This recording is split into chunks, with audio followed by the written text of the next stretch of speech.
Ward up, ladies and gentlemen, good evening, and welcome to Late Night Live number 66. What up, Marilyn? Nice to see ya. What's going on, Rahul? Right on. I honestly don't know what we're doing today. I don't really have a plan today. What up, Ojaswini?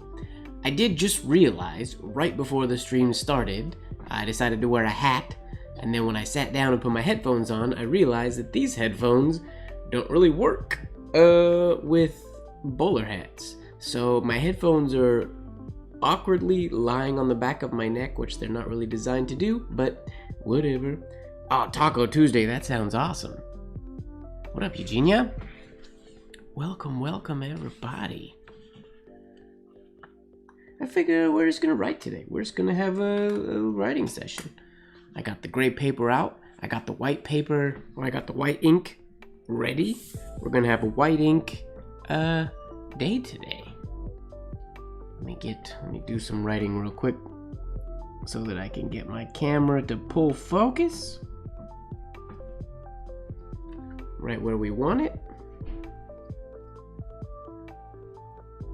Fingers crossed our white ink mixture is good today. I haven't tested it. Also, fingers crossed we don't spill it on our power cables today.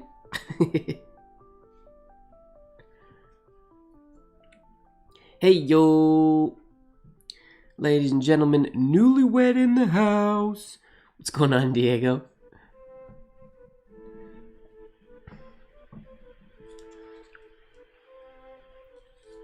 How was your birthday, Marilyn? What did you guys get, or what did you get up to for your birthday celebrations on Thursday?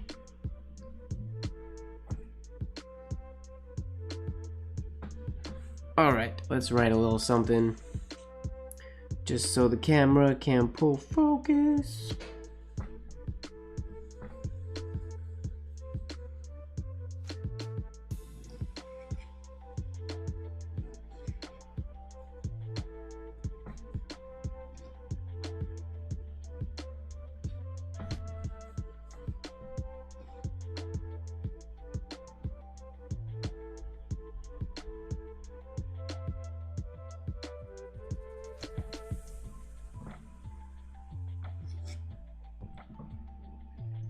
Okay, that is way too far away.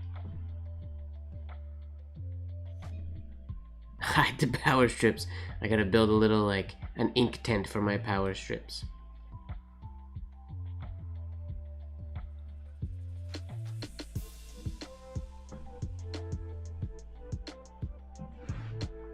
Oh, that's awesome, Marilyn. That's a great gift. We'll zoom in there so you guys aren't so far away. That should do the trick. That bright enough. There we go. Now everybody can see. We're good.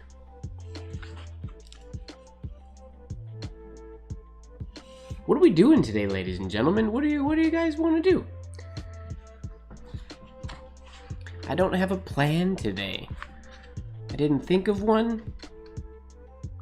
And a few hours ago, I just decided, no plan. We're gonna have a no plan Tuesday. We're just gonna do sort of whatever. But if there's something you guys wanna work on or wanna do, let me know, and maybe we can do that. I've been doing lowercase practice lately because my lowercase need work. How doth the crocodile? I can write that. Let me get warmed up here quick.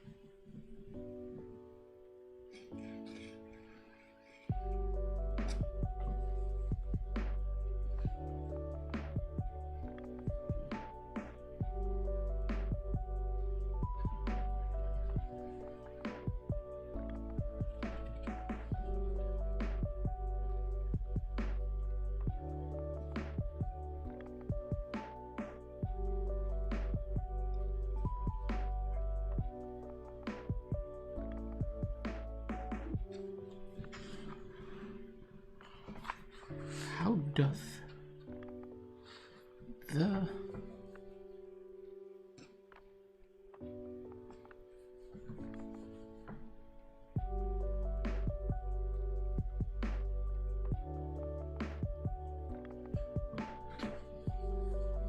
Oh, I guess I gotta cross this T. We'll cross this one up here. Crocodile. I haven't been doing a ton of capital practice. I've been practicing lowercase letters for the past week, and I've been looking at a lot of PDFs and books. I've been inspiration hunting a lot lately.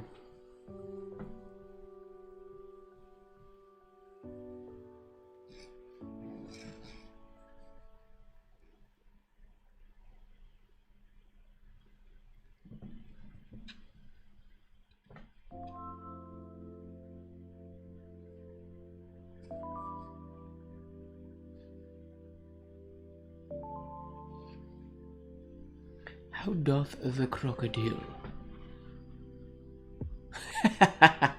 A gyro bowl for ink would be awesome. Except if I'm writing with white, I'd have to also get some kind of a gyro bowl that is also a magnetic stirrer all at the same time.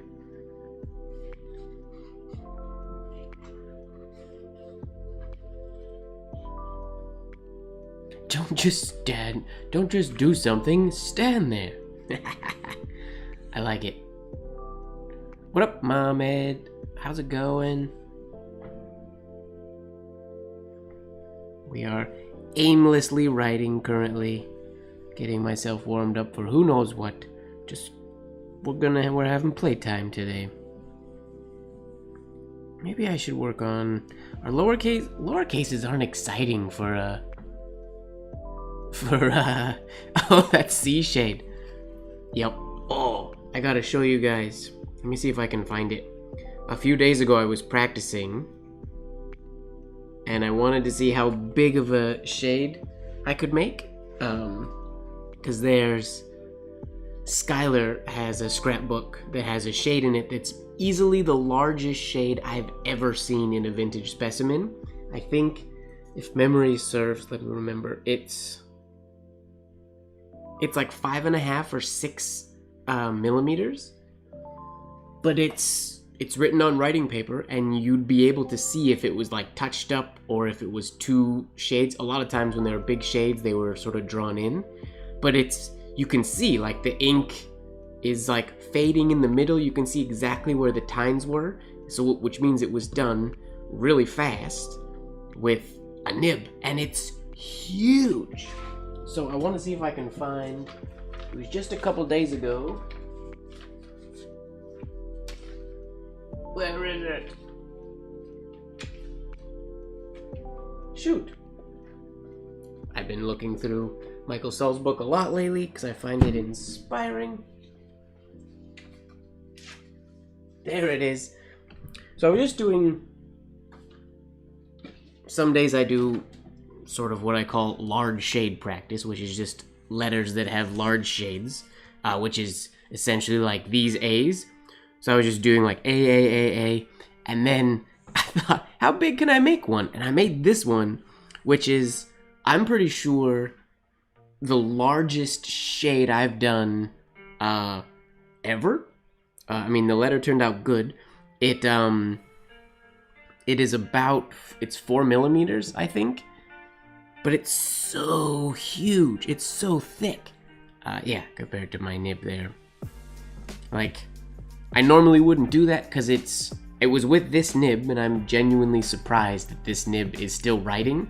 Because I've messed around and made big shades before, but usually they completely kill the nib. Oh, what up, Sally? Thanks for popping in for a moment, and welcome to the chat. It's nice to have you here in person. Thanks for saying hi. What nib did I use? This was a Hunt 101. But the key, the secret, it's not a secret, but the only way that I was able to do this without getting a railroad was using a, yeah, I'm assuming I could go thicker than this, but it would be a one shot and done type of thing. I'm pretty sure the nib would be dead. But I used a reservoir. I used a tape reservoir. One of those. They're usually used for broad pen nibs. The first time I ever saw somebody do this was Richie Way, actually, at one of the Iampiths. He had a Hunt 101, I believe it was a Hunt 101 anyways, that he had, you just arrange the reservoir so you can get it on there. And you can write like all these A's, with the exception of this large one. They were just all from the same dip.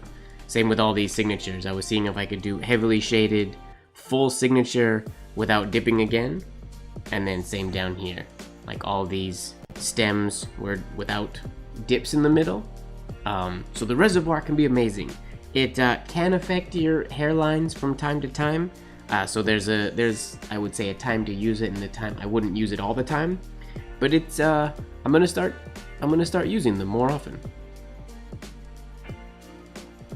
I'm not a huge fan of the springs on top. I think are good, but I know there's the nibs with the springs on the bottom that some people use and really like. I'm personally not a fan because, for example, if I were to be shading like this large, I would have to press so low that the spring would bottom out on the bottom or on the paper. So I don't usually use reservoirs with pointed pen work at all.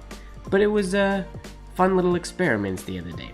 I've done it before, but I don't do it very often for some reason. Yeah, it's messing around and it worked out pretty good.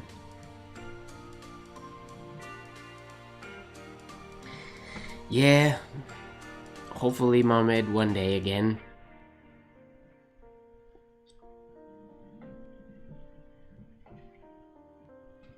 Alright. Is that what today's gonna be? Is today gonna be a large shade day? Is that the mood we're in here? Maybe.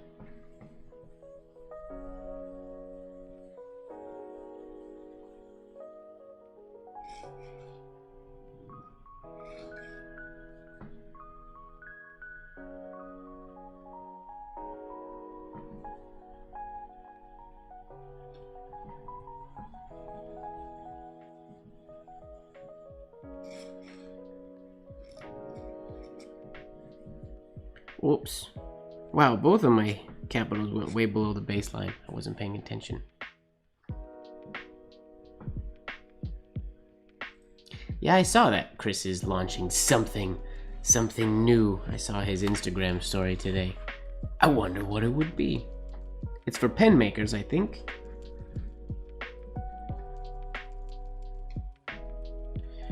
Eugenia, I think the reservoir would work. What up, Colby? I think the reservoir would work. You would have to pinch it so that the little hooks essentially, so that it grabs onto the edges of the brows.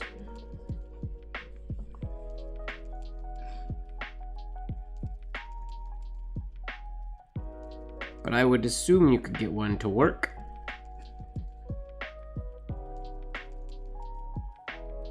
Without too much effort, I'm guessing. I've never tried, but I would assume so.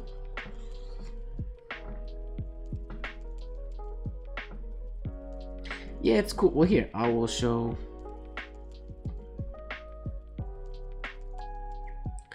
Doing well, man, doing well.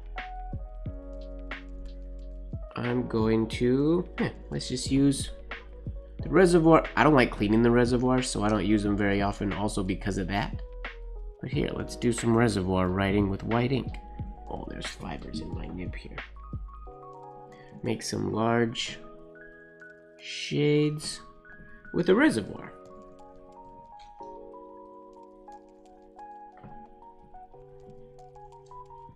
I think, well, that's the main reason, MrMGWard. I'm pretty sure, if I remember correctly, that was the reason that Richie was using it. Because the 101 was really flexy, but it was like a little too flexy, the one he was using. So the reservoir adds just a little bit more, I guess, resistance to it. I believe, if memory serves.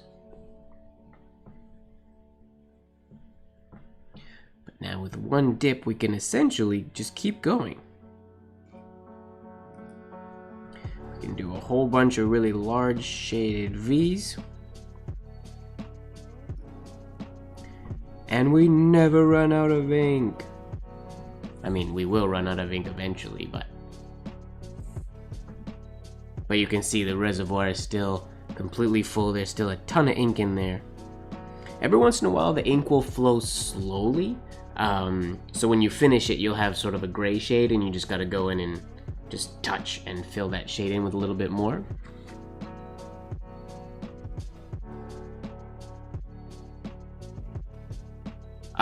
George, I would assume so, yeah. I mean, it's just like I like the tape reservoirs, but they're built very similar to the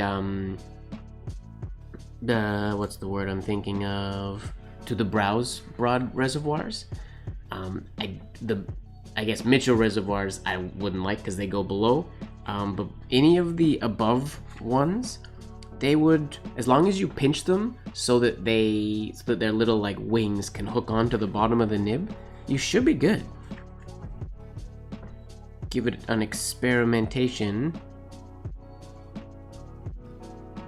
Yeah, I'm gonna keep going with some giant shades. Whoa, fix your ovals, Mike.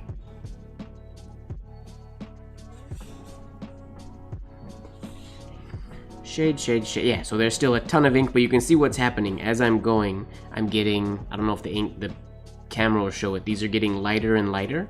So there's less ink is flowing down onto the page. But there's still plenty of ink in the reservoir.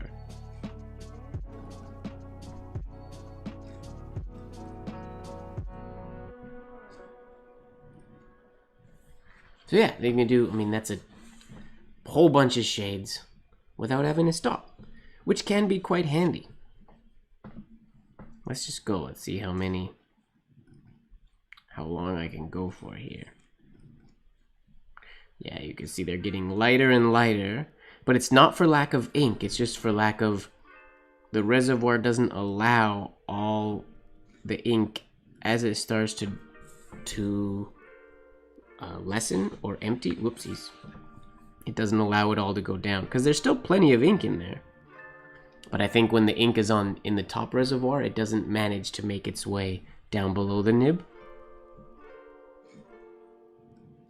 Because yeah, we got like, whoa, oh, there we go. Finally, so yeah, I railroaded, but I still have ink in my reservoir. So it's not a perfect solution, but that's a whole lot of shades.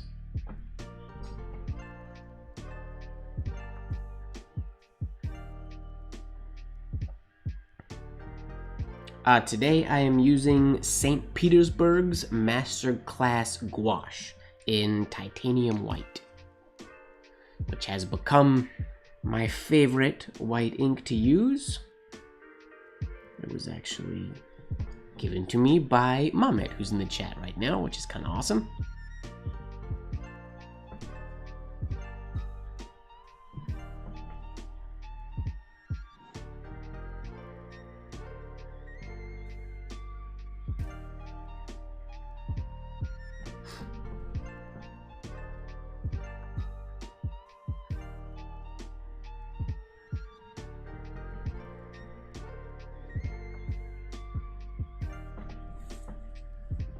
Gouache gang.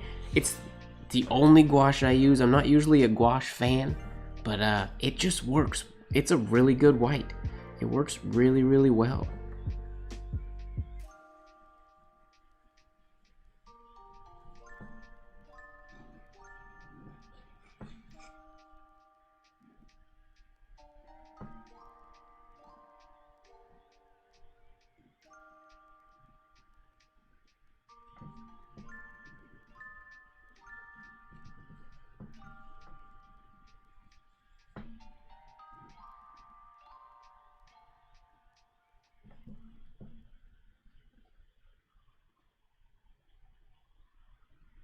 It just works.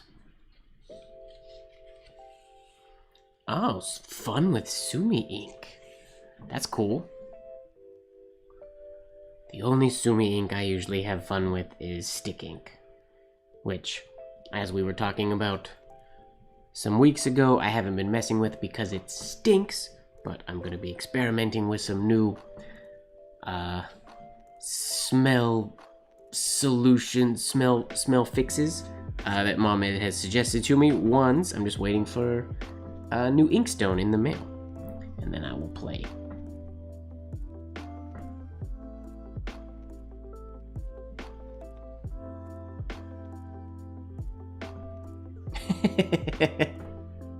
I don't know. I think this is week 3 or 4, Marilyn, of your rejoicing for gum Arabic. That's good. I'm glad that you've found it. Your miracle additive.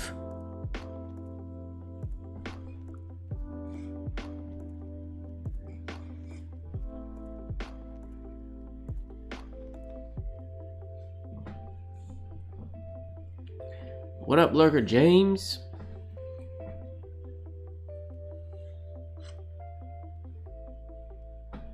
Yeah, you gotta dilute Sumi quite a bit.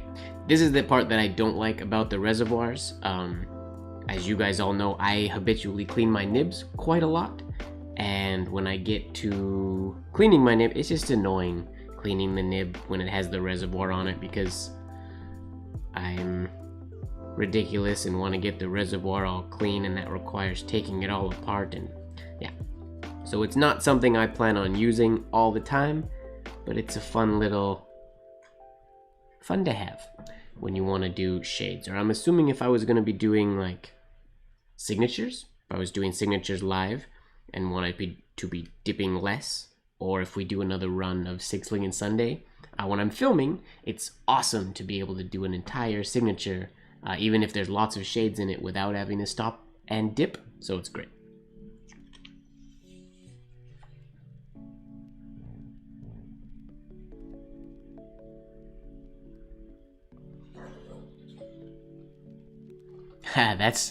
That's a valid concern, George. I mean, that's what they did back in the day. Most of the writing that you see in the magazines that were printed in white, they were still written in black. There's obviously not a lot of black paper. There was a lot of that blue, like carbon paper that they used with white ink and stuff, but not nearly as common, I would say, as it is today. We love the white ink today. But it can be annoying. My whole philosophy with it is, when I find an ink that works good and get the mixture that I like, and then just mix a whole jar, and then I have it for a long time. I don't have to worry about it.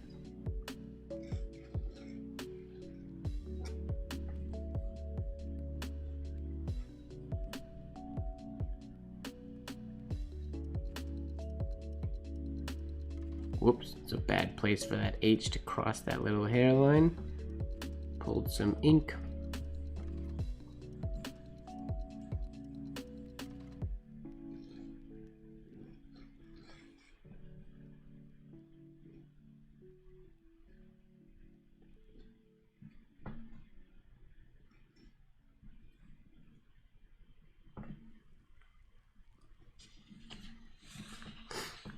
I'm with you, Colby.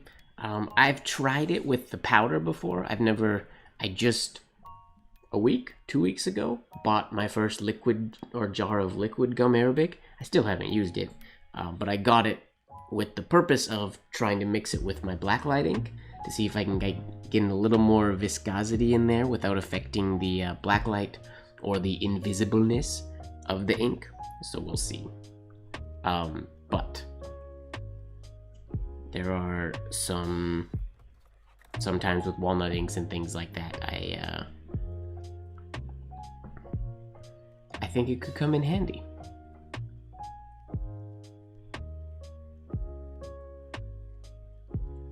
White gouache for college ad letters. I mean, that makes sense.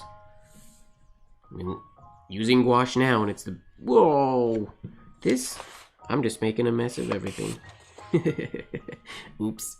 You guys couldn't see that, but I fully just smeared all the way through my writing. This glide sheet is too big. Here's what we're gonna do. Let me clean my nib. the gray and the black rhodia suffers from, I feel like, and I could be wrong about this, but I feel like it's like super absorbent. So like super oil absorbent. It works like oil paper or grease paper a little bit. So my arm, even if my hand isn't greasy, when I get to if it's resting on the bottom of the page when I'm writing on the top, when I get to the bottom, or like the second half of the page never writes as well. So I always use like a full arm glide sheet when I use the gray paper. But maybe one full sheet is a little too much. Let me try half a sheet. What up, Villas? It's the jack-o'-melon is still around. Yeah, it's in my kitchen, but it is it's not in too good a shape. I think tomorrow it goes into the green waste bin because it's gonna start to get smelly, I guess. It's not in the best of shape right now. I don't know. Maybe I should have cut that the other way, but oh well.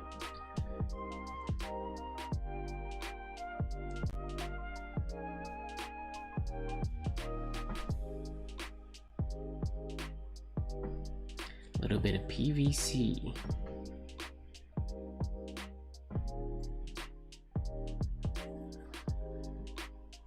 Yeah, I know a lot of people add like gum arabic and other things to their walnut inks and stuff, but as you guys know, I use walnut a heck of a lot, and I've never added anything to it.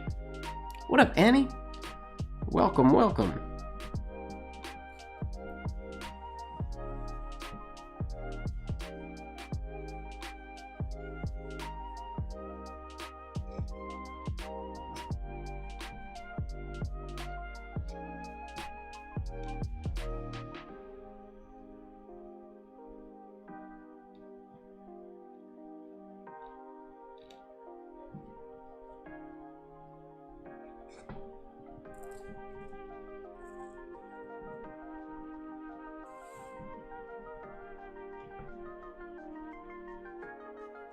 No, Mom, I haven't made any stink ink yet. I'm waiting for I still have my old inkstone, but I ordered a new inkstone, and I'm just waiting for it to come in before I make any more. Just for fun, just because I want it. But I will soon.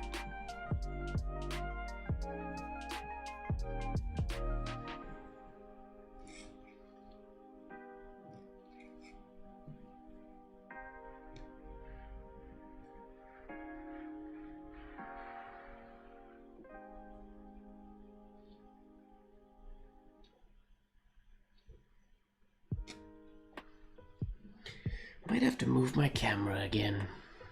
I don't know if it's set up in the best place for me to be writing today.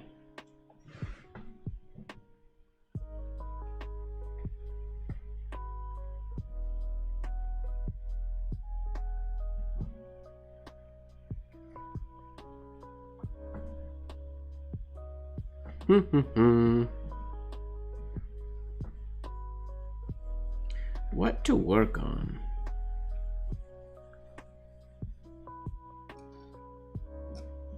What do you guys figure? Should I work on something specific, or should I just write randomly?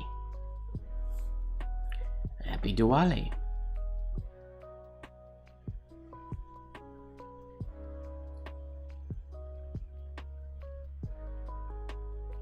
Traveling, that's fun. I wish I was traveling.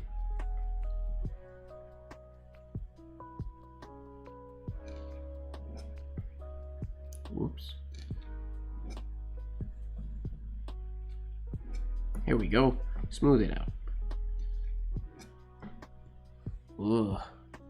Inconsistent. Yeah, I need to move my camera because I don't like...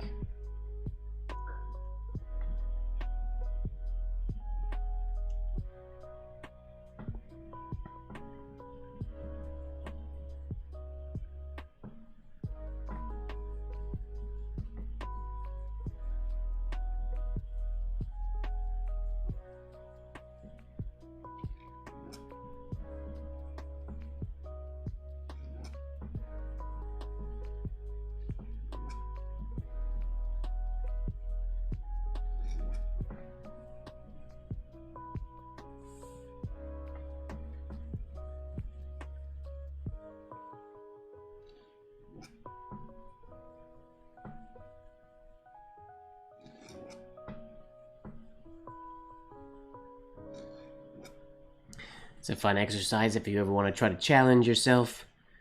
You can go from stem to oval shade, stem, oval shade, stem, oval shade, just to make sure you can see the difference between them all, because they tend to blend together quite a lot.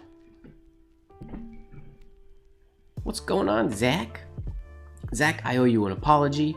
I'm sorry that it's taken me so long to get your specimen in the mail to you. I do apologize. I need to write, well, I can't just send the specimen, it has to come with a letter. And I haven't sat down to write a letter yet. So I'm gonna hopefully do that tomorrow and get it in the mail for you. So I'm going to the post office to mail a blotter tomorrow that I just finished, so it's coming, but sorry for making you wait.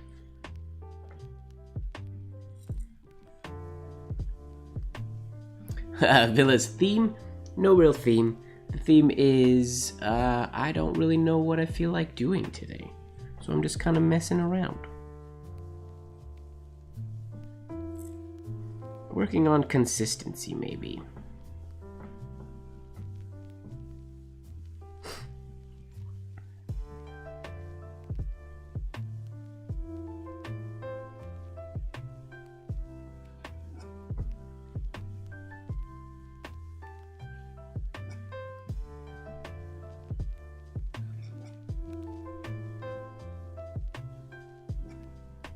Whoops.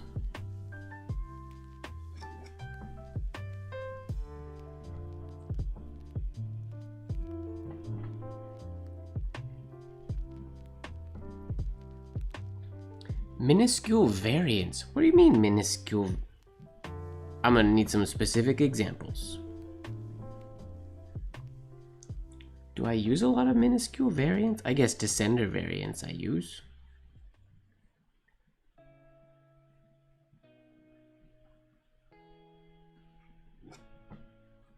Oops. I was going to do business penmanship today, but then I decided not to.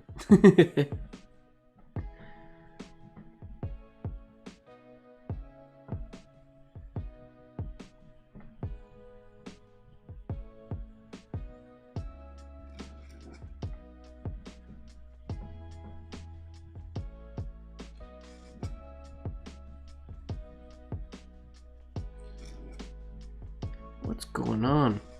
These crazy shapes. Right, James? I figured. I mean, it's what I need. I need my lowercase to be practiced, but I guess I could do business penmanship lowercase practice. The main thing in my mind that I've been working on lately is, You're not helping, Diego. One of the big things I've been working on, or I've been mentally thinking about, since we did the A.D. Taylor stream, when I was comparing how fluid and just how fluid the movement is when I would do A.D. Taylor stuff, because I was doing it whole arm, and my whole arm movement writing is very fluid and open, and it's though much more difficult to control at smaller sizes. It looks just so airy and free, and that's something that is a look that I have trouble achieving when I'm using forearm movement, which I like using forearm movement for smaller writing because it gives me a little bit more control.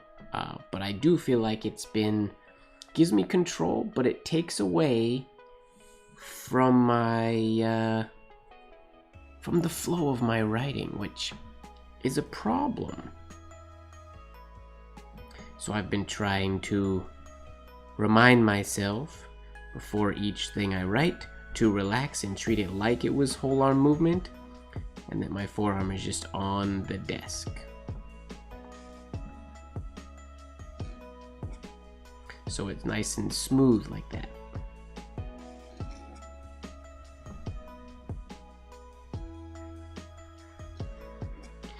It's one of those counterintuitive things also. It's one thing I have to teach my tap dance students quite a lot, because in tap dance you have to keep your ankles really, really loose. But when you try to do faster movements, we end up trying to control them, which is gives the exact opposite effect as having a loose ankle. When we have tension in our ankle and we try to control the sounds, we don't get the sounds. It's mostly in your upper leg, and your ankle is just sort of flopping along for the ride, which is the same type of idea. Our muscles are doing the work up here and back here, and our hand is just kind of along for the ride. And when we start to try to control it, that's where we get little shakes and little kinks and things like that. So it's just the, again, counterintuitive, but the absolute relaxation of all your muscles before writing something so they can just flow naturally.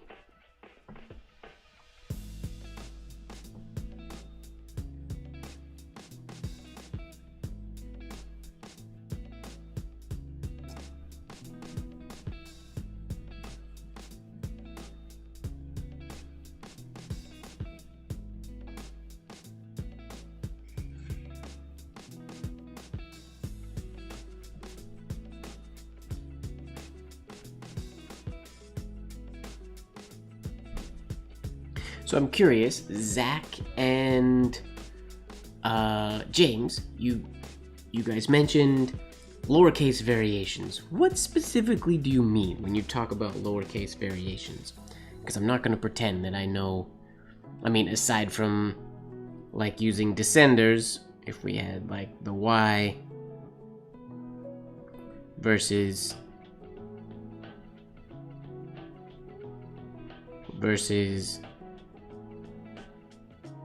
but that's kind of, I mean, they're pretty simple variations, and that applies to all of the descenders pretty much. But is there a specific letter variation that you're curious about?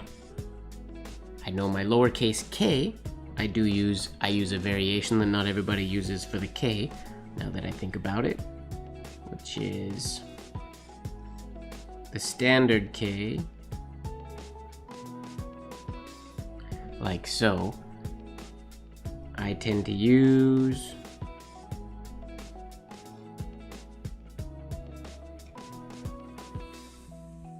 that K because I just personally like the way it looks better. Because a lot of that is very, I guess I wouldn't call those necessarily variations. I would consider them style elements that certain penmen had.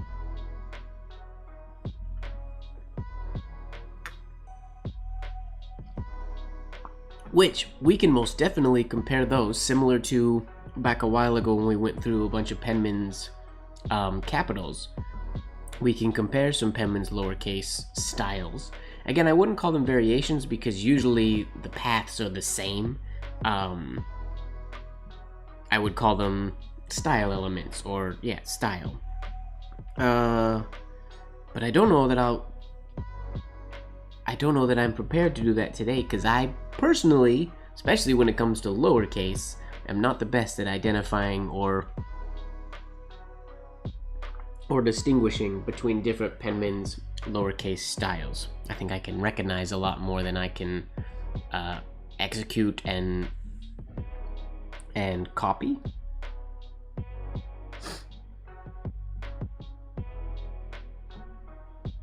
Use an R that wasn't my usual. Now I don't remember. There's well, it was common because when we're doing in the middle of our writing, like that's our standard R. I think there's a moment in the Lupfer piece that we did a couple weeks ago that he does add he adds a bead on top right there, which normally it's tough to see, I guess. There's normally not a bead on the top of the R in Spencerian script.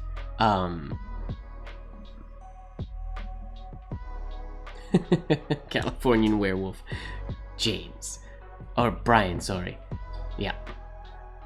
Yeah, I pretty much have always ignored lowercase letters, so I'm not the best.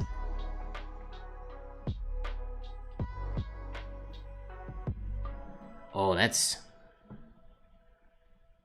two very, very different class styles, George. That's cool. And then there's also, it's neat to see which penman, I'm going back to the lowercase r, which penman used the ending r variation, but not as an ending r. Like I know a lot of business penmen use it just all the time. They'll use the overturn r in the middle of a word, which I never used to do, but lately I've started, it's habitually started just putting itself into my pieces more and more, or into my samples of writing. I don't often think about exactly what variation I'm going to use at the time. It just kind of happens. For example, this variation of the Y, it's sort of become my go-to, and there's times lately when I've used it when I wish I wouldn't use it, because there's a letter that comes either before or after it that would look better if it was a loop or a just an oval. But I usually let those things be quite subconscious, I guess. But I really like the V. It's super simple. A V for the the Y. Sorry, it's super nice and simple.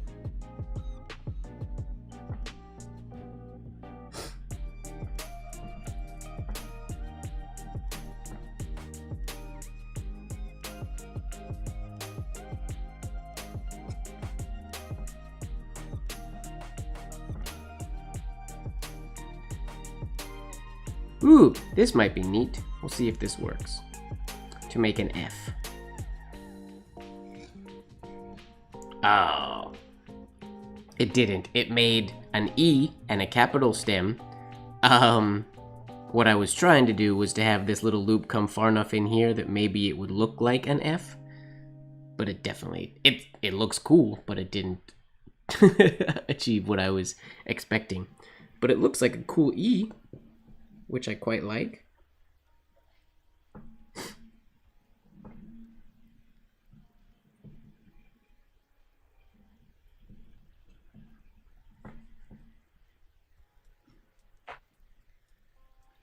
EF.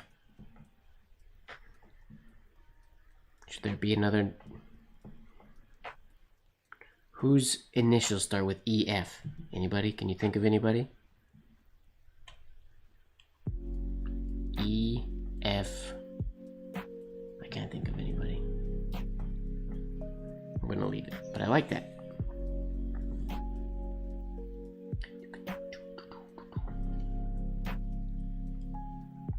Edward Flounder.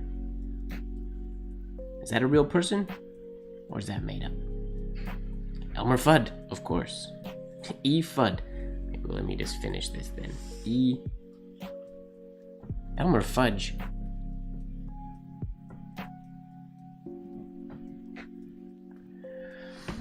Leave the punctuation and numbers out of the spotlight. I feel like I always need more practice with. Numbers are a big one that we don't. I don't dedicate a lot of time, a lot of attention to, but we can do some here.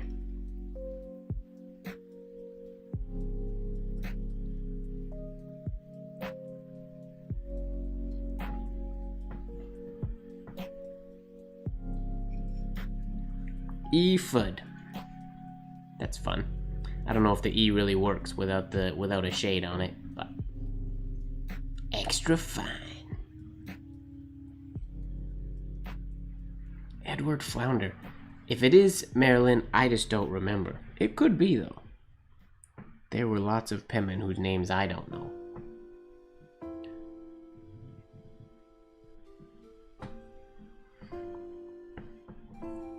The biggest takeaway as far as numbers that I always think of when I'm doing writing, I do them very similar to engrosser script numbers. I forgot to do it too. Whoops.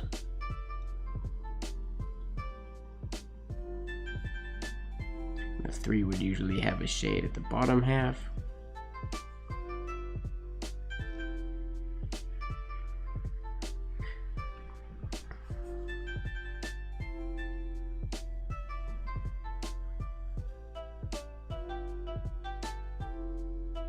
The 6 is taller than the rest. Just like how the 7 drops below the baseline. The 8 is a letter that can be done either way. You can shade it that way or you can do it in reverse. Both ways were done, or at least I saw both ways, and both ways were in books. So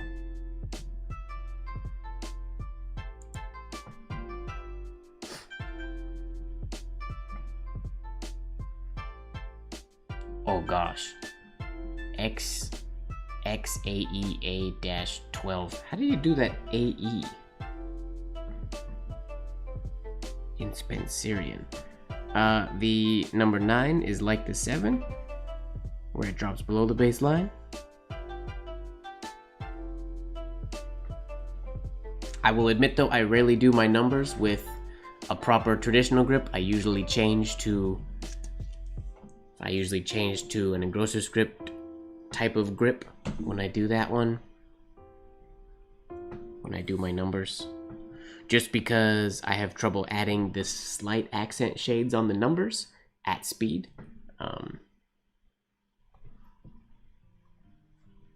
But it depends.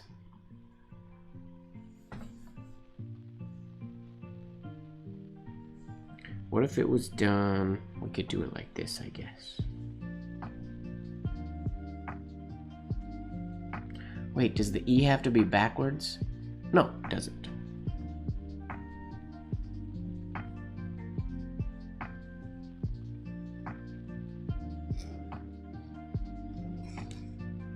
Does that look like an AE? That works, right? The bottom of the E is a little bit small.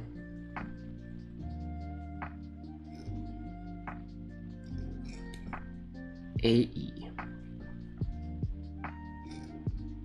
A.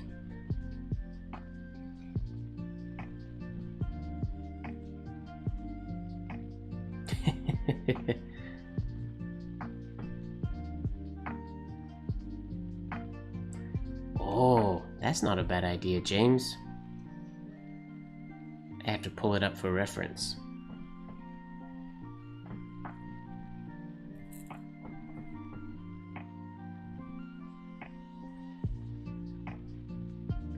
XAEA-12.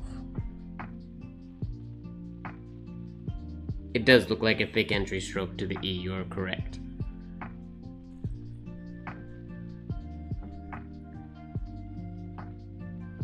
What about...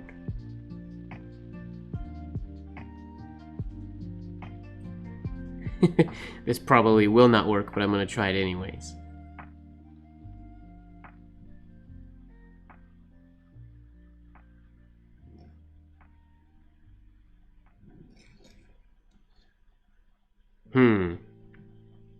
Don't like it. It ends up looking like a weird... It looked cooler in my head.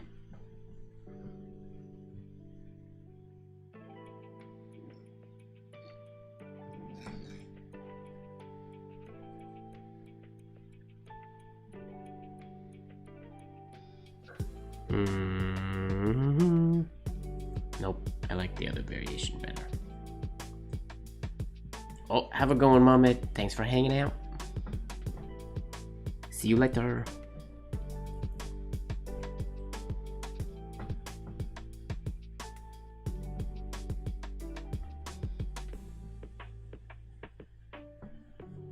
Okay, let's do all those.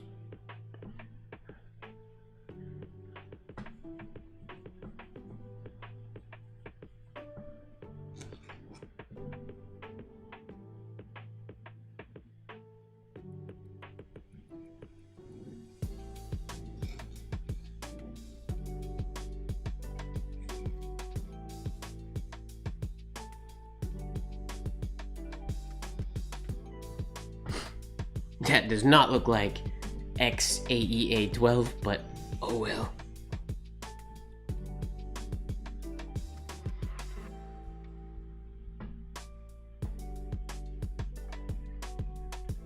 I kind of like the E dropping below the baseline like that, though. It's fun. Oh, note to self. These headphones hurt when they're not on your face properly.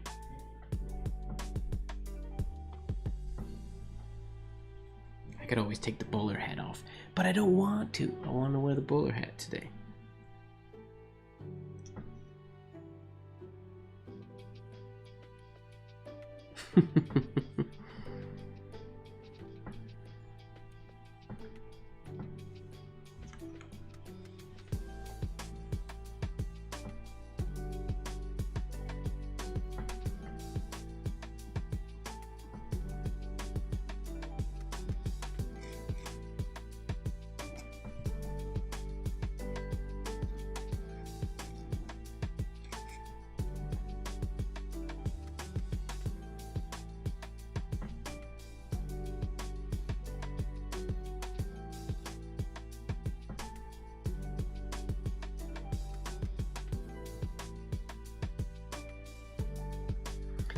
How did I get into classic menswear? I don't know that I'm really into classic menswear.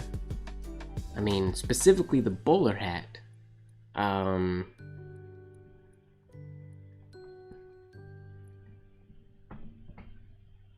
got my first bowler hat as a gift. When I first moved to Vancouver, I was in a dance company. What up, Carlo? What did you miss? Well, I spilled a whole bunch of ink on my power bar. And then I did the most amazing penmanship anybody has ever seen, but then I accidentally burned the piece of paper, so I don't have it anymore. No, you didn't miss out on nothing, just me writing randomly.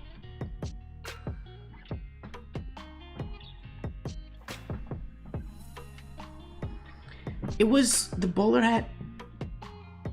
I'm trying to think, because my first bowler hat was a gift. There was a guy named Josh Martin who was in a semi-professional company in Vancouver, dance company, and he had a bowler hat. And one night we were partying at his house, and he gave it to me.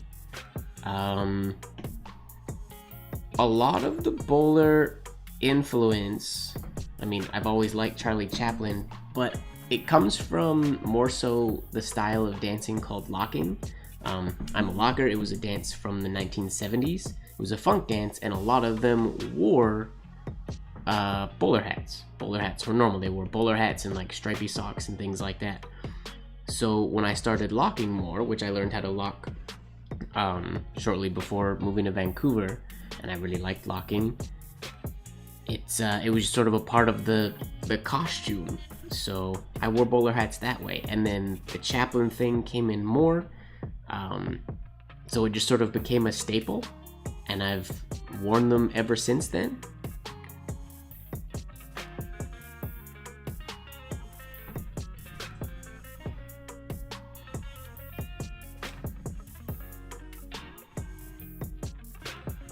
I agree, George. Those different letters are pretty cool. I know, what penman? Uh-oh, I'm forgetting names now. 2 seconds. I gotta look at my Instagram. I'm on the spot, and I'm forgetting people's names. Oh, Alex! From Brussels. She once came to a workshop that we had in Poland and did a similar thing. Showed, I believe it was Cyrillic, examples of what Spencerian would look like in that writing style, and it was really cool. Really cool to see. I've played with them before, but not to any serious degree or anything. Yeah, stripy socks and bowler hats. That's, I mean, and when I used to lock, I would wear black sweatpants, and I would have the one pant leg rolled up to my knee, so that my one from the knee down would just be stripy socks. And then I would wear black and white Converse Chucks and a bowler hat, and I usually had a towel or like a bandana hanging from one pocket, or from the waistband of my pants. And that was just sort of the costume. So it's sort of a combination of that and Charlie Chaplin, and I think I wore a bowler hat for a while and people started just getting used to seeing me in one, and it became a thing, and now it's just even more a thing. Ooh, nice. Colby, you should check out, there's a guy on YouTube, I think he's, on YouTube, called The Elegant Oxford. When it comes to polishing videos and like cleaning and restoring leather shoes and stuff, his videos are so good. Yeah, Alan Edmonds, that's sort of the shoe that he works on the most. Yeah, The Elegant Oxford on YouTube. No affiliation, I don't know the guy, I just think his videos are awesome if you're into restoring or polishing or just taking care of vintage leather shoes. And then going back to James's question with this menswear, I didn't start wearing bow ties until pretty late. I liked wearing ties quite often. I wore a lot of ties, and I would wear bow ties on occasion. But then when I started wearing bow ties, it just sort of, I wore more and more bow ties. Definitely, I mean, Michael Saul is probably a big reason why I wear bow ties quite a bit, I would assume as well. Yeah, the Elegant Oxford's dope. I have a pair of my shoes that I need to take a little bit better care of.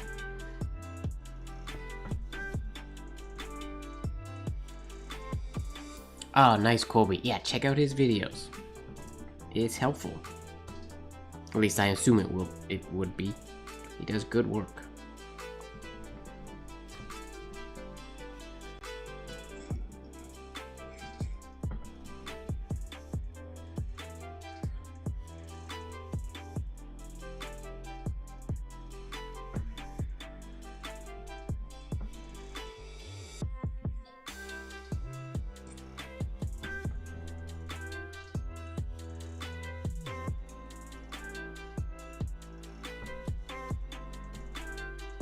Ah, that's sweet, George. Bowtie Tuesday. That's fun.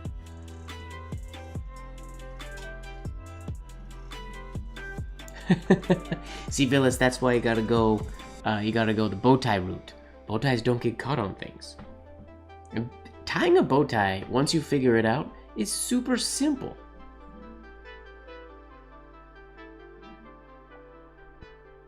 Kahlo, I think that's a great idea. I think you should plan that. You should take that. But you realize that we don't know how to swing dance. So if you're gonna do a swing dance social, you're gonna be teaching a bunch of calligraphers and penmen how to swing dance. So be ready for that.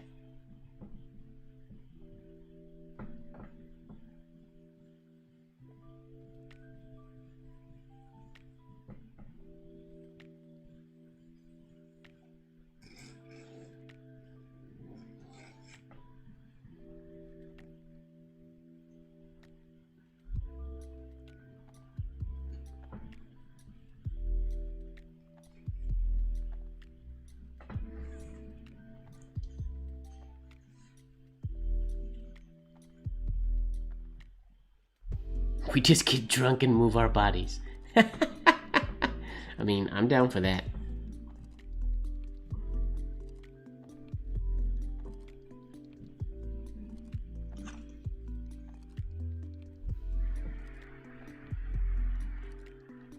But I don't know that I'd necessarily call that swing dance. I mean, we just play swing music.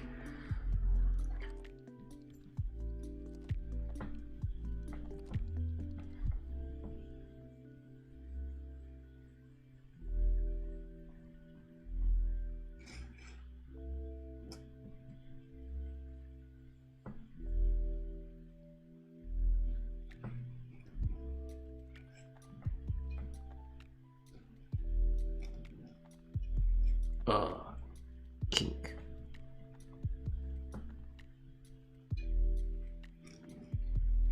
Again, go away. What's happening? Gotta smooth it out. I feel like I'm writing too close to myself today. Well, Ojaswini, we know that's definitely not gonna be happening.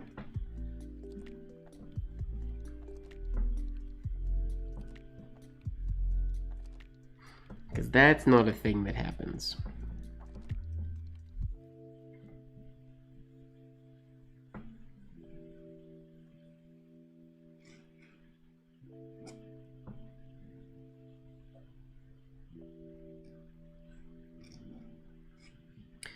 What's going on? Why can't I do that shade today? There we go.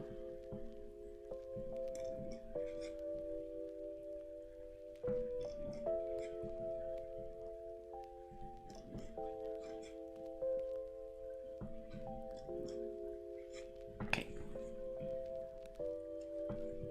Is there a difference between popping and locking? There most certainly is.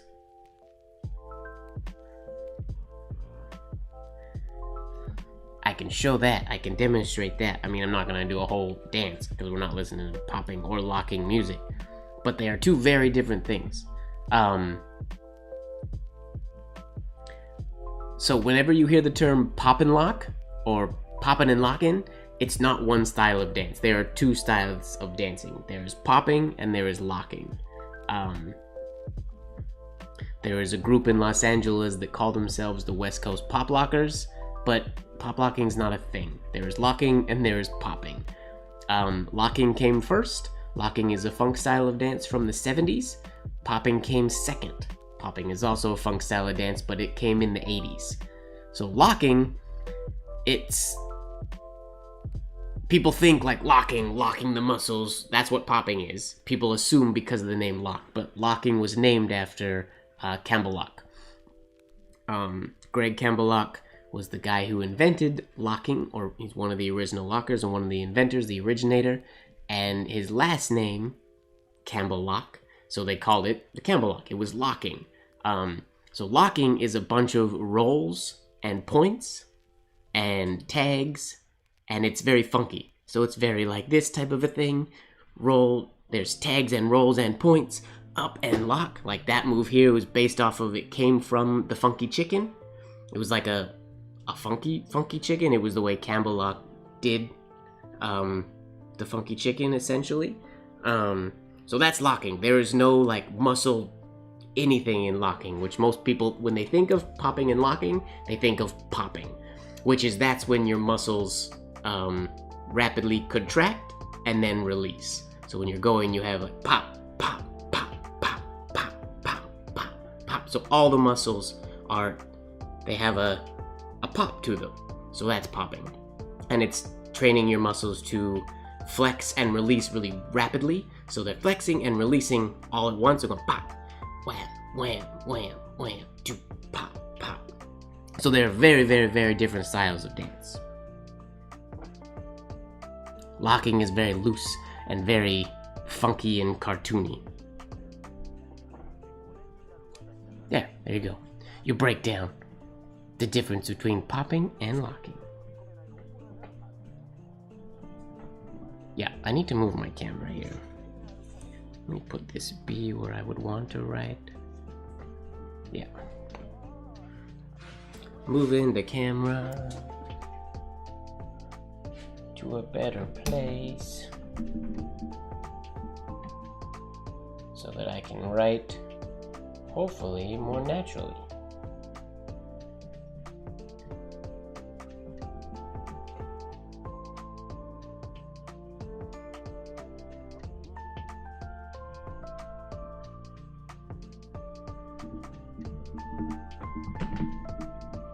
Hopefully that's better.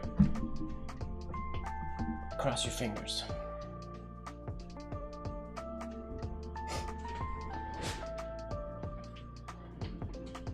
What up, Lori? Long time no see. I feel like we haven't seen you in a little while. Welcome, welcome.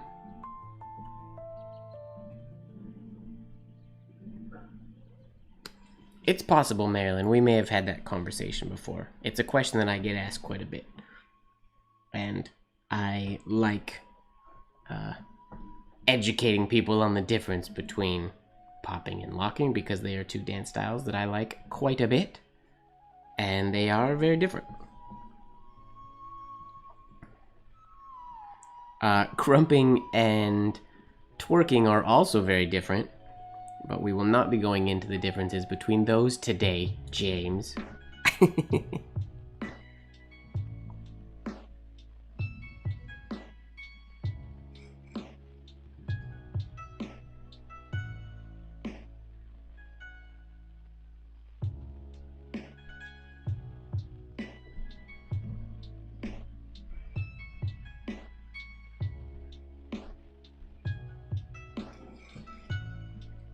Still can't do that capital D.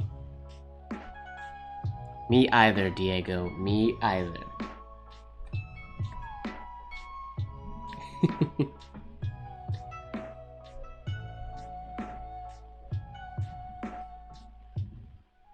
Hey, Judy. Welcome, welcome.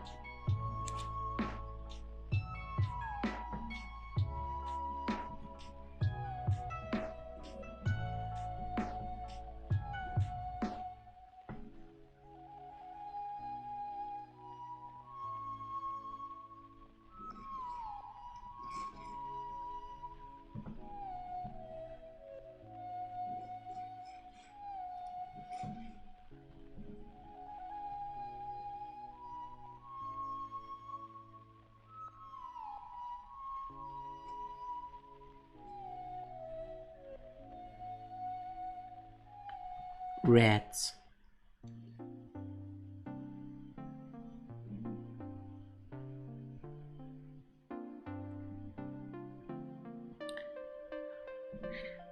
I feel like, you can correct me if I'm wrong, but I don't think twerking got brought up last week at all. I didn't even think about it. I don't think anybody brought it up. Did they? I can't remember now. Thank you, Sedgwick. I'm glad you like my playlist. I mean, it's not my playlist, but my stream playlist.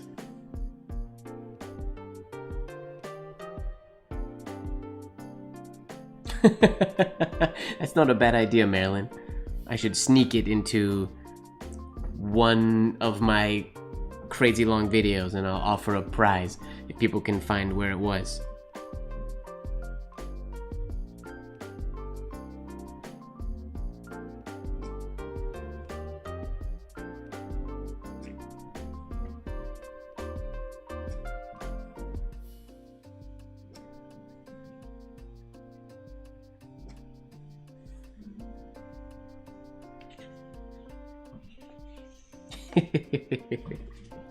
Oh yeah, I forgot we were carving pumpkin or carving watermelon last week.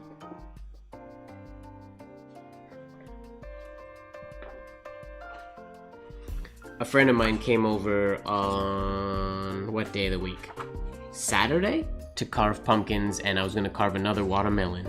But then he came over and we just ended up talking for hours, and we never got around, and then we played vintage video games, but we never ended up getting around to carving anything. So now in my kitchen I have the shriveling monogram jack-o'-melon that I did, and then I have 2 pie pumpkins, 1 small pumpkin, a large watermelon, and a small watermelon chilling that I gotta find something to do with. I likely won't carve them, but we'll see.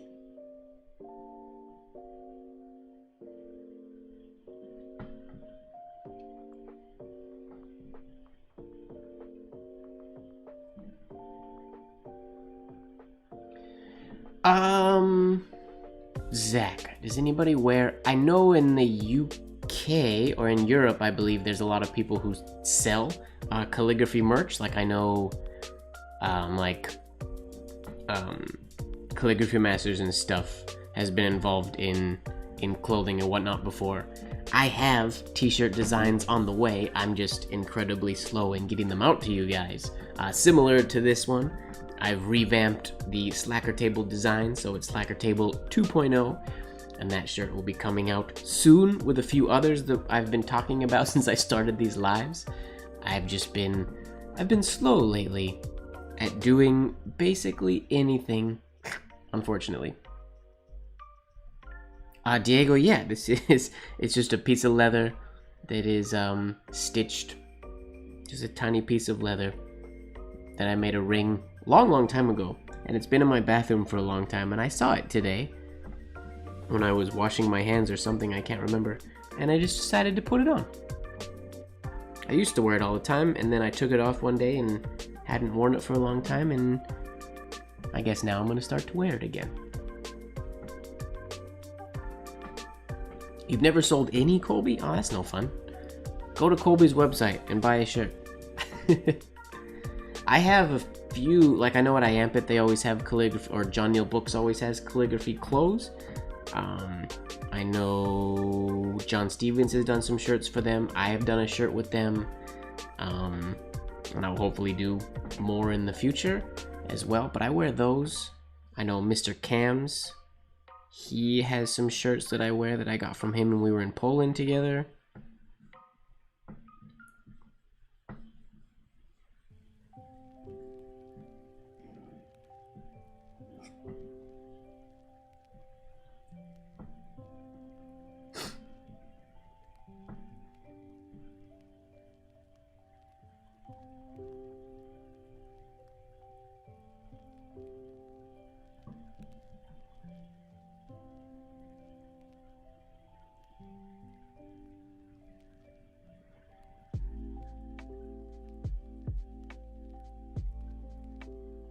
That's fun, Kahlo. Next time I come to Hong Kong, I'm gonna print a whole bunch of hoodies.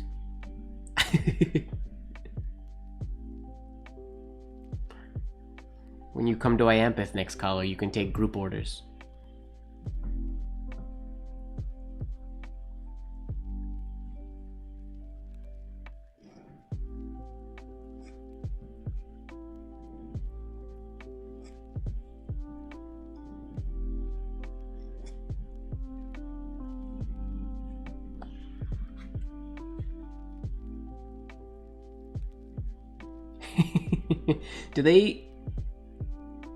George, do they not have the t-shirt anymore? Is it just the aprons?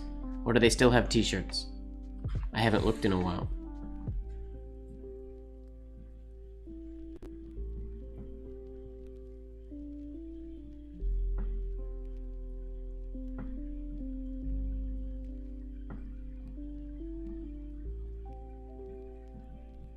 I like that shirt. I like that design.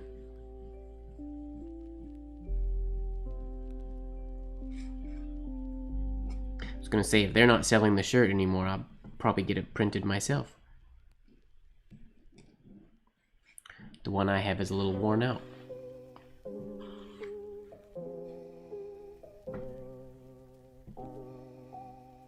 Oh, that's no fun. Did they not have a lot of sizes in stock? Did you get it at convention?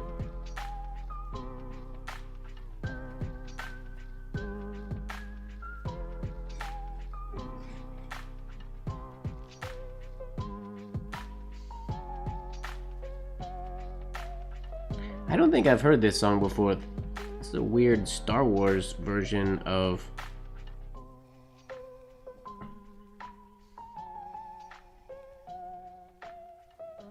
Am I listening to the right playlist today?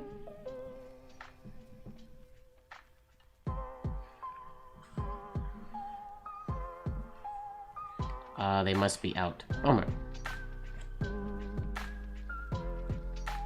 Oh, gotcha, Colby, okay. I'm gonna send them an email and see if they're considering reprinting it, and if they're not gonna reprint it, I'll print it myself, because I like that design. Speedball should do a thing where they print a bunch of the alphabets from the book. That would be fun. I want to redo my alphabet that's in that book.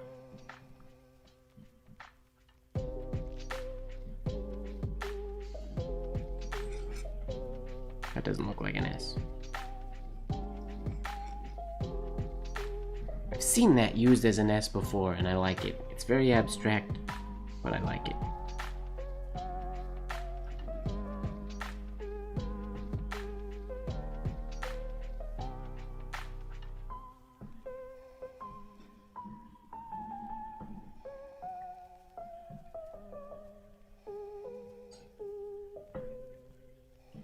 Yeah, I'm pretty sure it's the same playlist. Maybe they just added different music to it?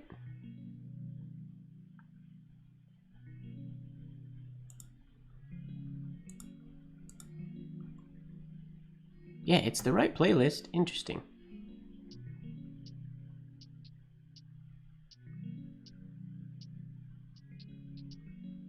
Interesting. Hmm.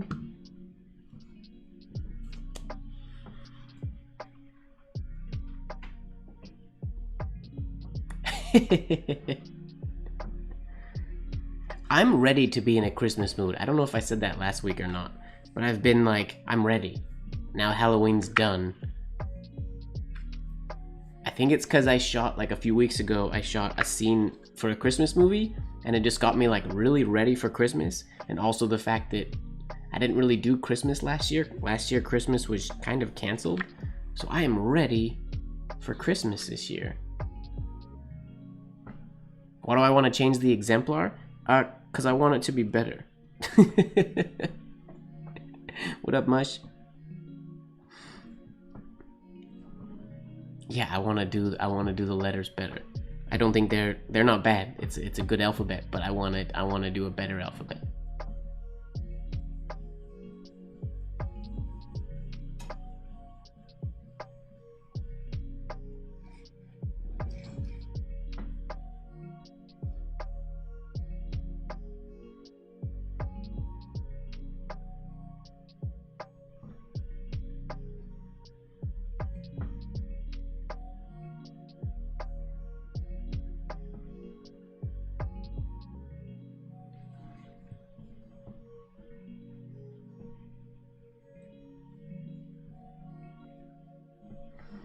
Dig in the sea. Remember, for anybody who was here, when I did the Lupfer piece, I was talking about getting that rounded shade on the left and like that straight line on the inside of the direct oval shade, similar to this one here on this C, both of these C's actually. How we have the nice curve roundness on the left tine, and the right tine is basically a straight line. I've been working on that a lot lately, and it's starting to get more natural, which I like. Now I have to learn to be able to do the opposite one, the reversed oval shade, to get it looking similar. But we're getting closer.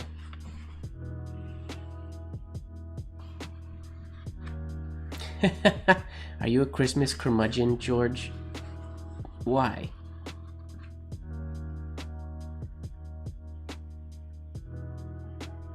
Zach, you ever work in one of those year-round Christmas stores? That's gotta be interesting. What's that like in the summertime? It's gotta be interesting.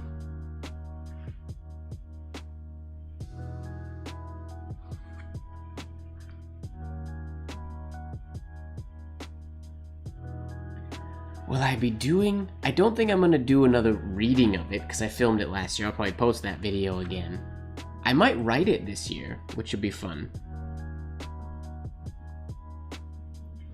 I figured what could be fun is to do a video of me writing it, but then to edit it in a sped up manner so that the words come out as I'm saying it. So I'll record the voiceover of me saying it and then have my writing write it sort of as I say it, potentially. We'll see. Still undecided. We all know that lately I haven't been very good at doing the things I say I'm going to do, so we don't know if that'll happen yet.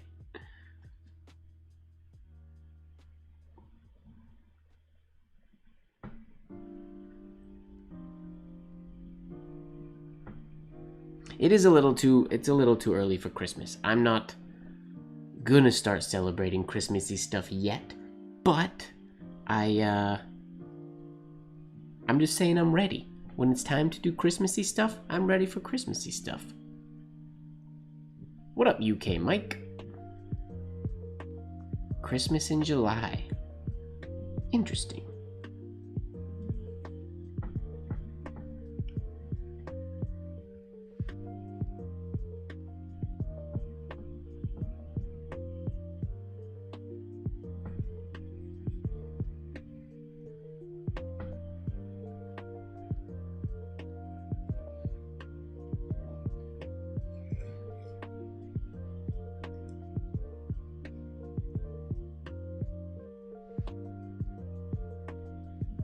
July. Those hairlines are so fine. Love it.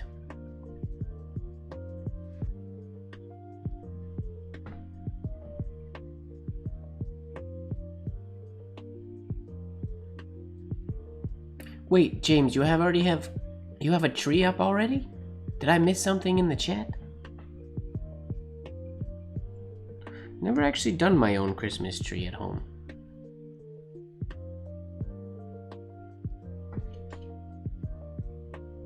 That Y. Yeah, it's a nice Y.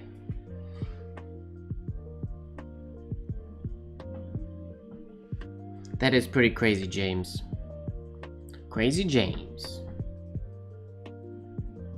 Don't make us change your name from Lurker James to Crazy James. It's been up for 3 weeks? Holy crap.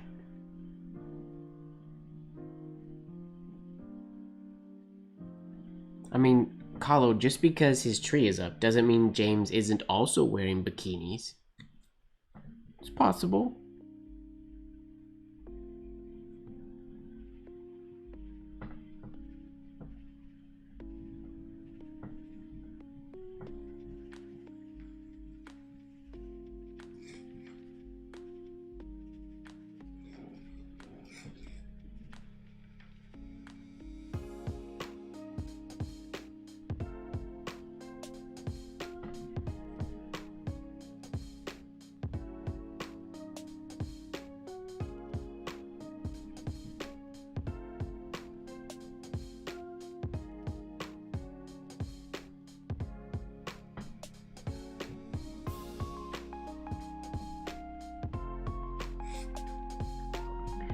The December Kini.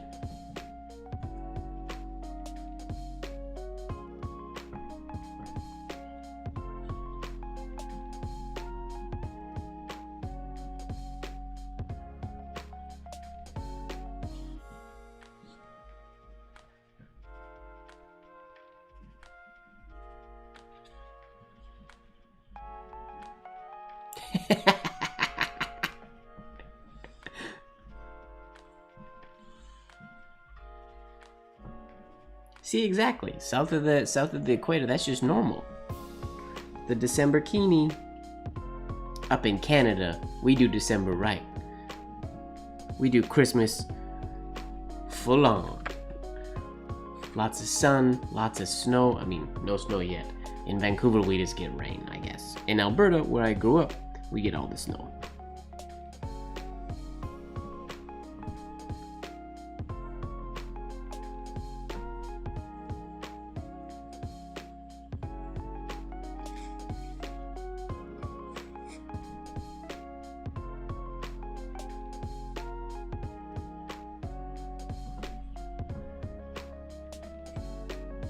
Lots of snow.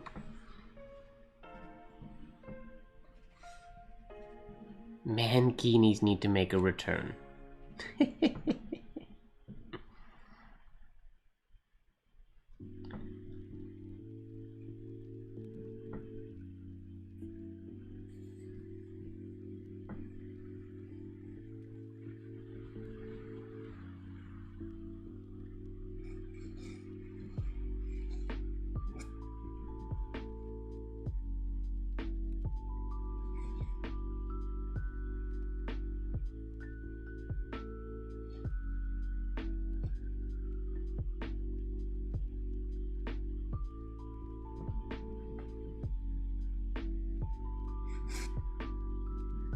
Mankini.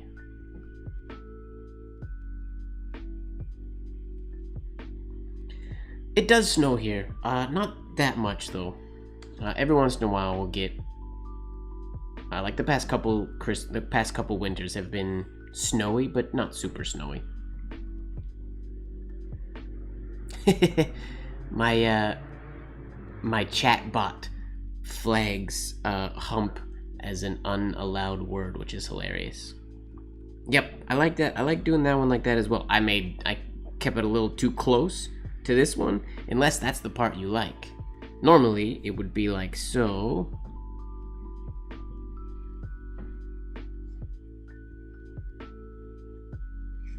Like that. But Maybe that's a fun way to do it. If it goes just up and then goes from here. I don't know. Oh, that's the part you like. All right, well, there you go. There's a new M for James.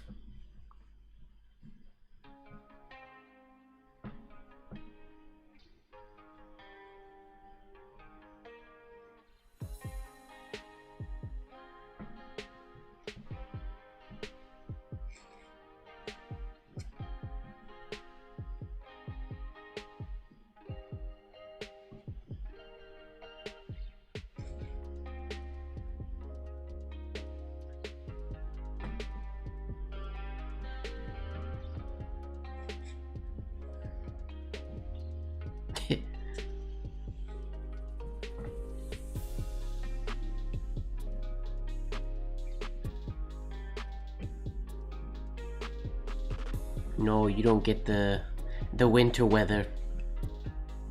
But that's okay. Vancouver isn't very... I mean, it's just rainy. German winters are fun. You can I mean, no need to steal it. You can have it. It's yours. And by yours, I mean I'll still use it as well. Oh, it's November. Did everybody who was applying for their Spencerian certificates get their certificates in the mail? It is September now, or it's November now. September. Wait, wake up.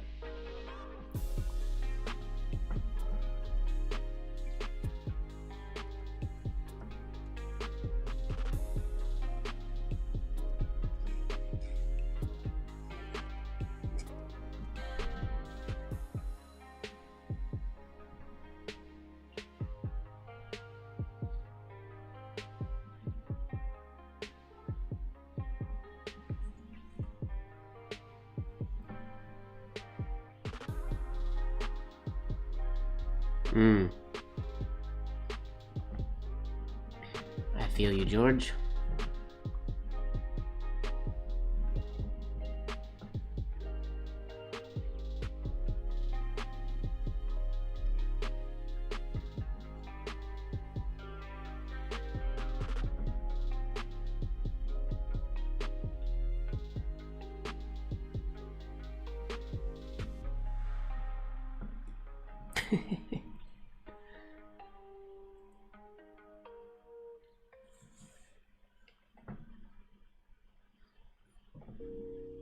That's kind of how I feel about all the seasons in Alberta where I grew up.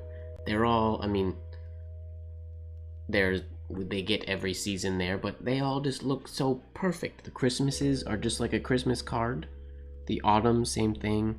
Fall, summer, they don't get the longest summer, but when it is summer, it's beautiful.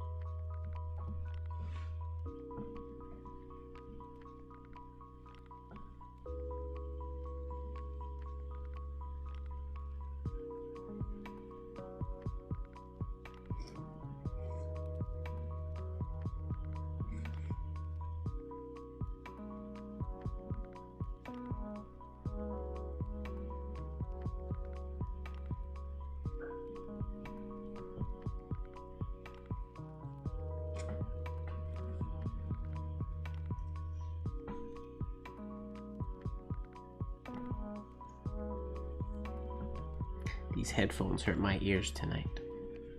They're not very comfortable going behind my neck like this. Not bowler hat friendly. Should have put on my wireless headphones today. Shoulda, coulda, woulda.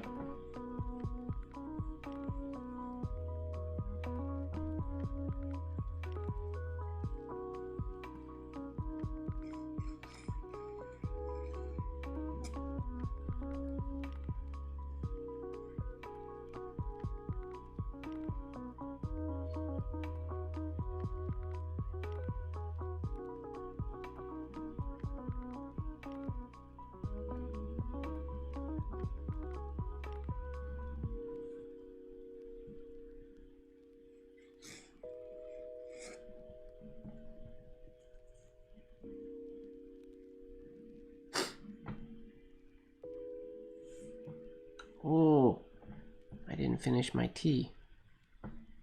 It's gonna be cold. Bummer.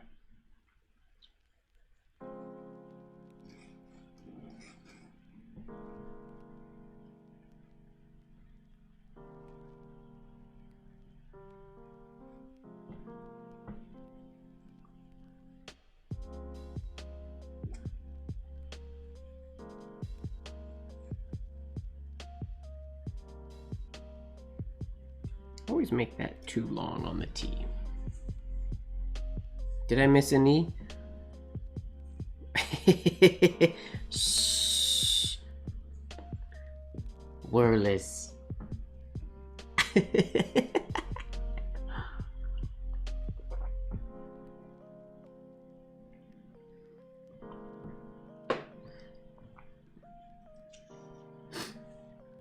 Oops. It's wordless.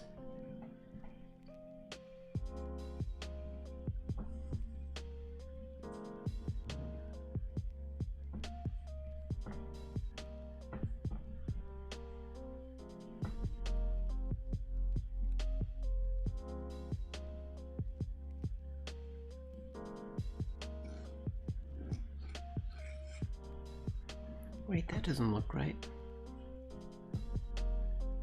Oh, gotta go this way. That's what I wanted to do.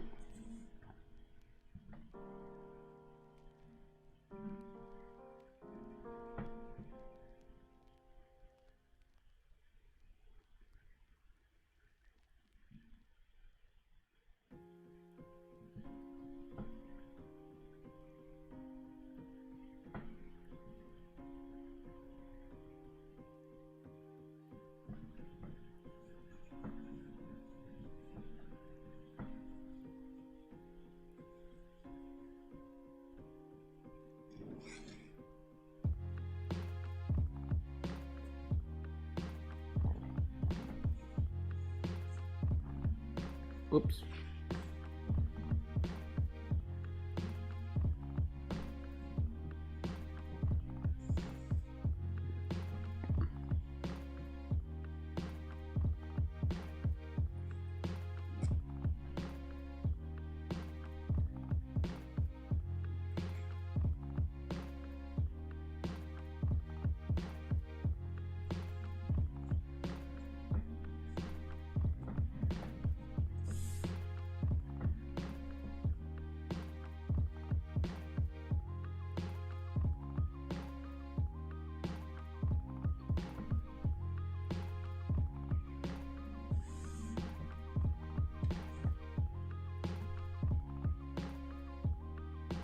Like a twisted balloon dog.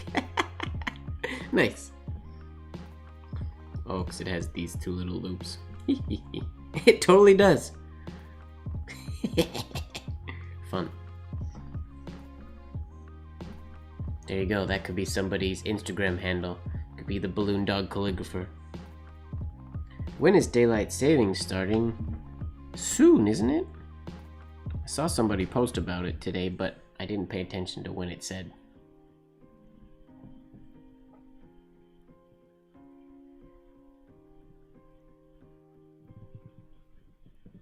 Has there ever been an Iampith in Appalachia? Not that I know of, but I don't know everything. You just have to become president so that you can have one there. There's a goal for you, Zach. Iampith president.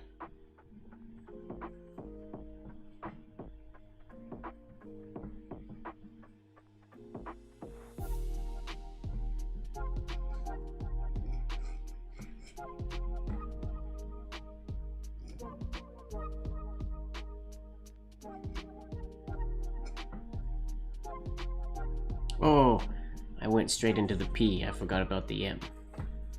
Whoops. It's okay, we can turn this into an M, I suppose.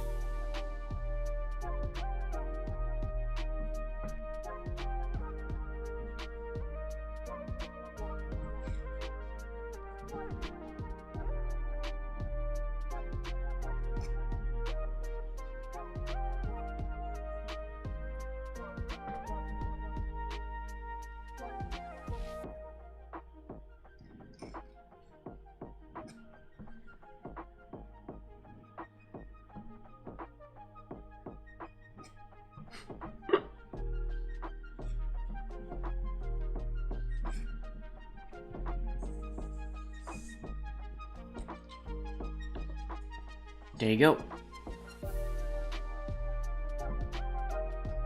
Saturday night at 2 a.m.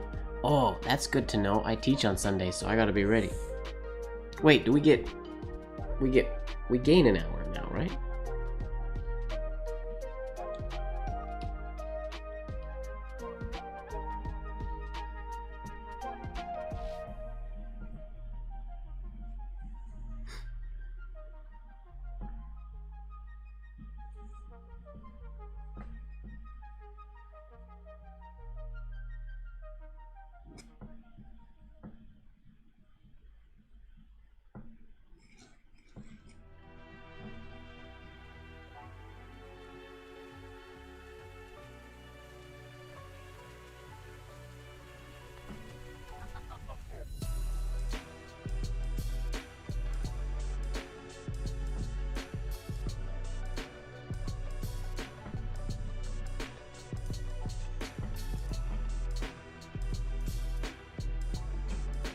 I feel you on that, Lori. I feel the same way.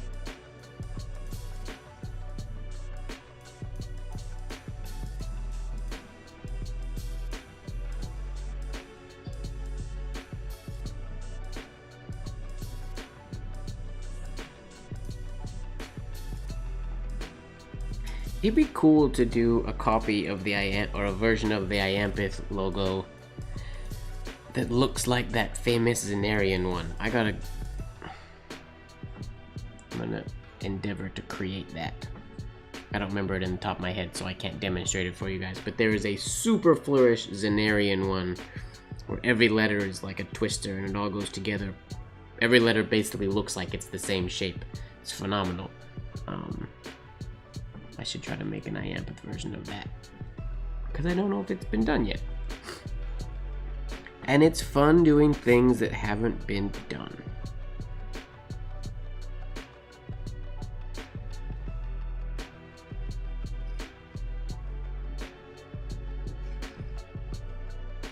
Ran out right here. That's where I hit my movement. I hit the extent of my forearm. Like twerking. No, twerking has been done, just not by me. Many people do it, which is why I don't have to.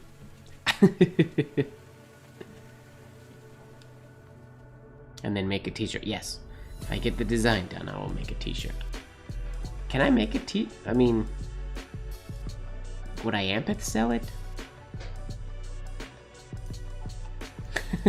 That's how it works, George.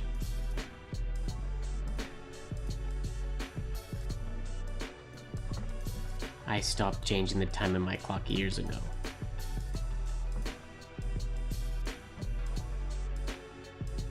I just said the time in my car years ago. I hit the bottom there. I hit my forearm doesn't want to do that stroke. There we go. This should be better. I need fatter forearms or stretchier forearms. It's a problem.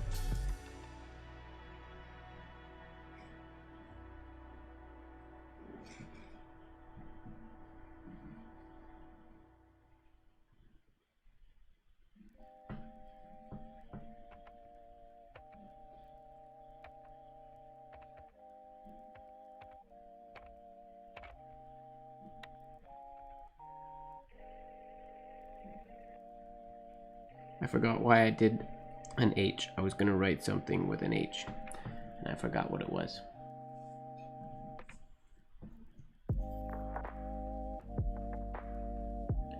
Oh, t-shirt. That's a good idea.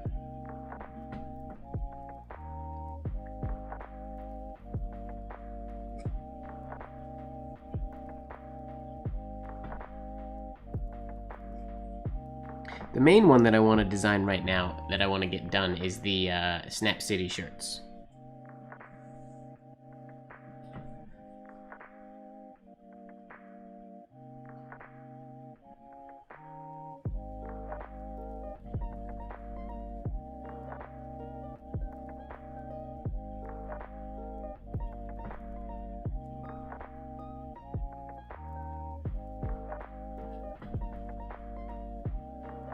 I gotta do the slacker table, because that's important.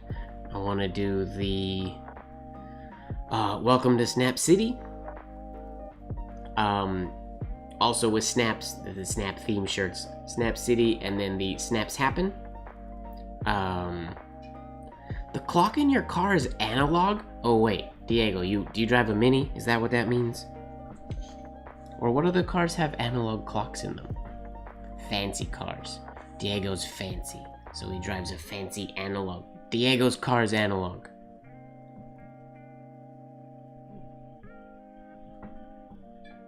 Yeah, Snap City, Snaps Happen, and, shoot, what was the other one that was in my head? And the Secret Order, the Gray Shade Society. I want to make a thing. Those are the first shirts.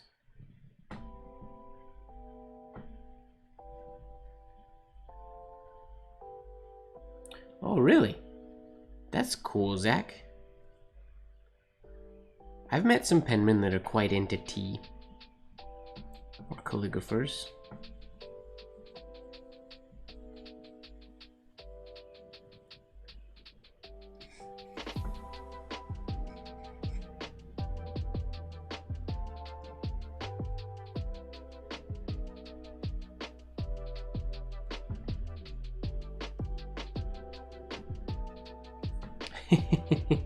Sounds good, Lori.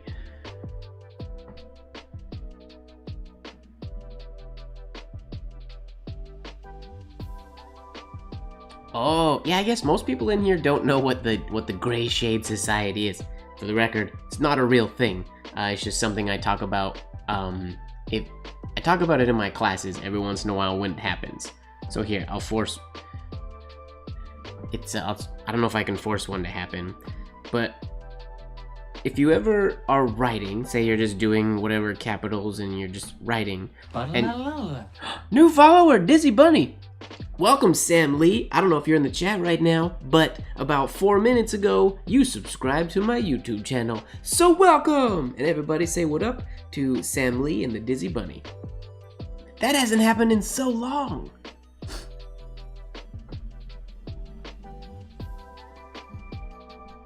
Team Teabaggers, oh my goodness. I prefer loose leaf tea, but I make bag tea because I'm lazy. And when I drink, like I do loose leaf when I want like really good tea, when I'm gonna sit down and really enjoy my tea. But a lot of the time, I get just not high quality Lipton's green tea. Put it in a cup with a little bit of honey, and it's an awesome flavor for me. But I have a cupboard full of loose leaf teas that I drink when I want a good tea experience. But anyways, I was talking about Gray Shade Society. So this is something years ago I started talking about in my classes where, you know, when you're writing and like all your shades happens primarily with black ink, you get like nice black shade, black shade, black shade. And when your nib gets to the point where it only has enough ink to just finish a letter, but that letter turns out like way different color than every other letter on your page. So it just made it so the shade is super like light gray almost. But I always found that any time that my nib got to that point where it was just running out of ink and it just made it, the letter form was like perfect. So I started calling it the Gray Shade Society. It's a society that worships the gray shade because the gray shades are always perfect. They're not always perfect, but a lot of times it happens in classes where I'll do one and it doesn't match anything else on the page because it's a different color, but its form and shape is all like perfect. So that's the Gray Shade Society.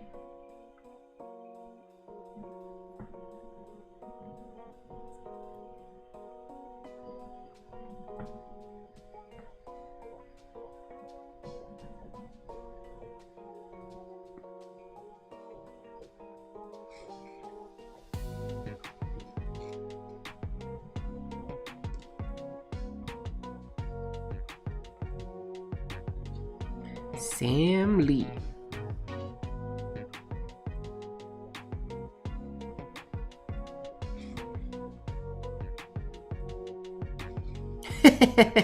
That didn't work. That kind of looks like a weird hybrid. That's supposed to be an L, but it doesn't really look like one. Loose leaves for loose letters.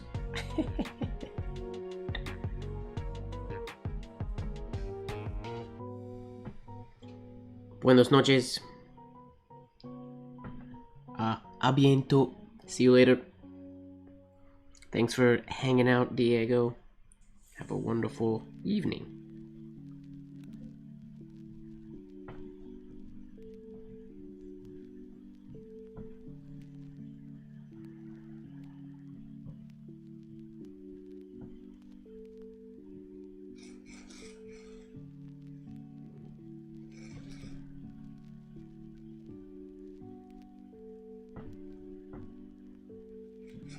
That's better.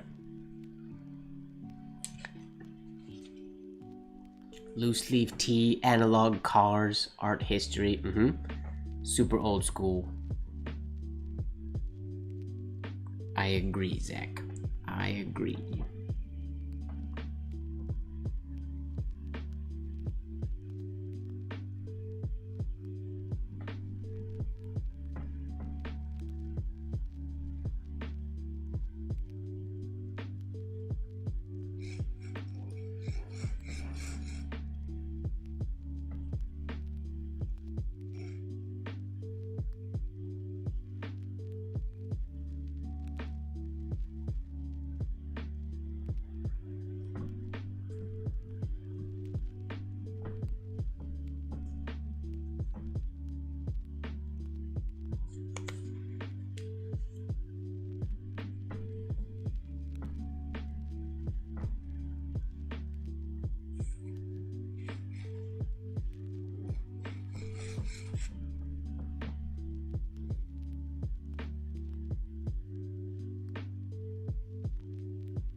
No baseline.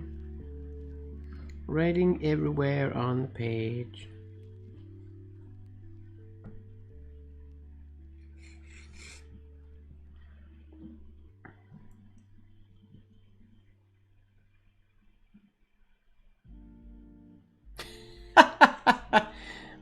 This is just 3. Don't worry, James. It's just 3. It's not a crazy 7. Don't worry. No need to panic.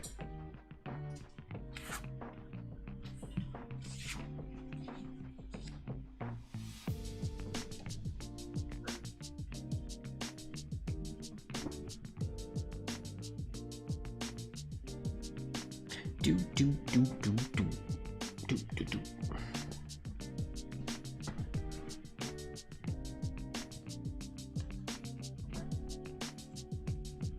What to write.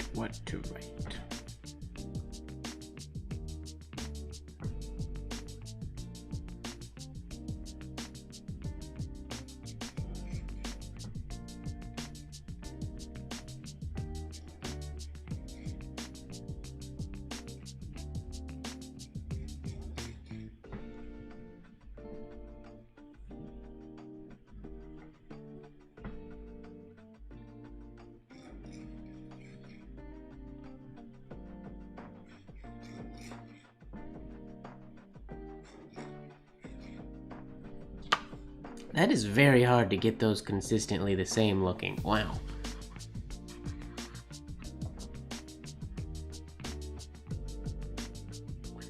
Oh, bouncing Spencerian exists. It's not the prettiest looking, I don't think. Usually when Spencerian bounces, it's unintentional. Or unnoticed.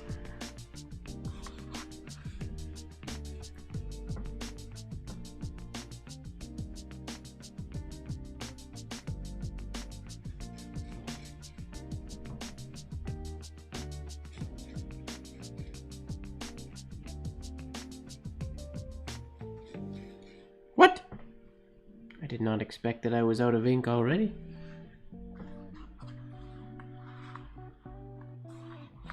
Weird.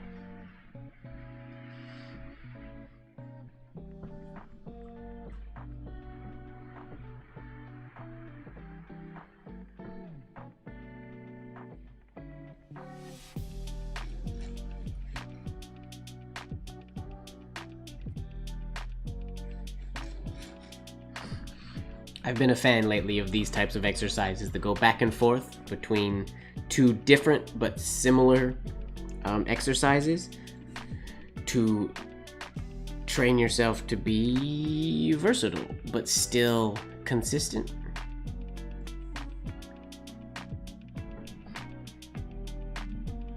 They might not be the smartest way to train, but I do quite enjoy them.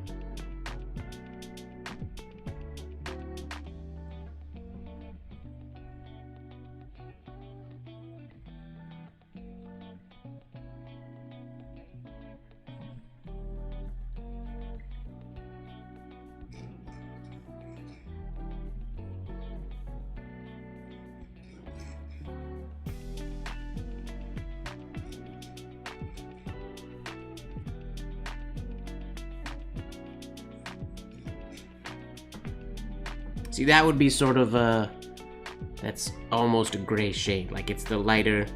I still have ink, so it's not as gray as it could have been, but that's the idea. When you get to the point where your ink is, or your nib is almost out of ink, but it creates like a perfect letter. That letter's not perfect, but you understand what I'm talking about.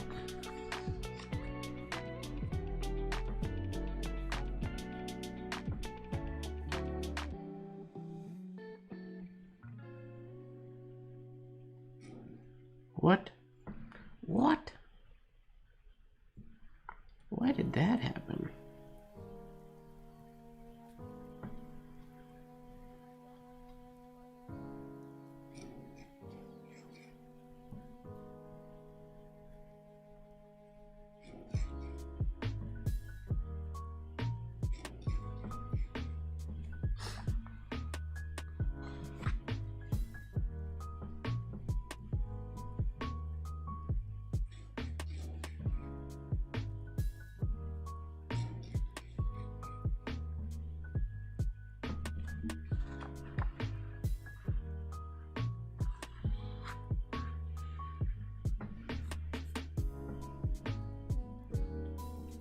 Open shaded script.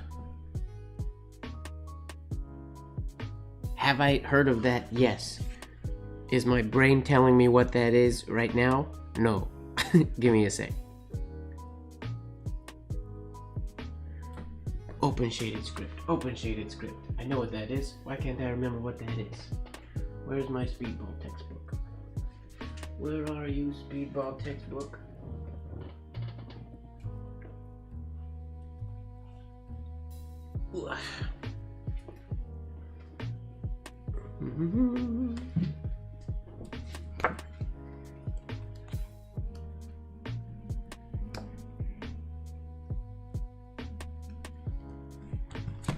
Is there a table of contents? There is. Open shaded script, page 70.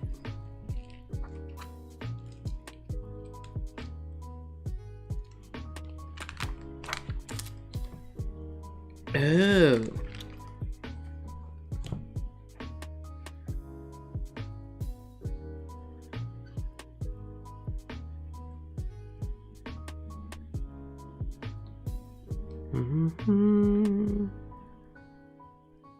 Oh, good night, Lori.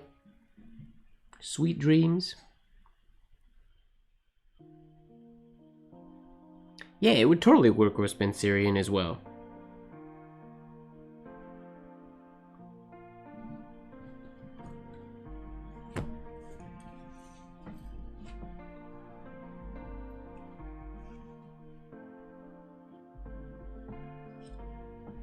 Oh, I guess I wasn't showing it on the, that's it, in the speedball textbook.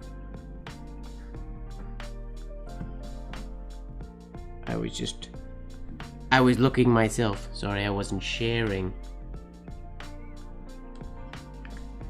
It's like so. So that's Ann Elsner's letters, where it open shaded script constructs letter forms by describing the swell or shade made by the pointed pen with at least two contour monoline strokes drawn in the same stroke sequence seen in traditional script, such as roundhand or copperplate.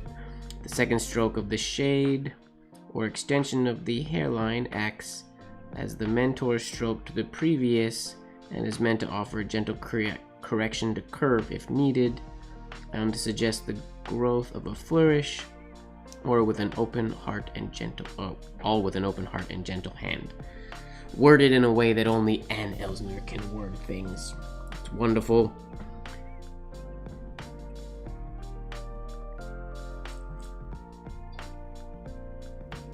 I've never done it before with Spencerian, but I don't see why it couldn't be done.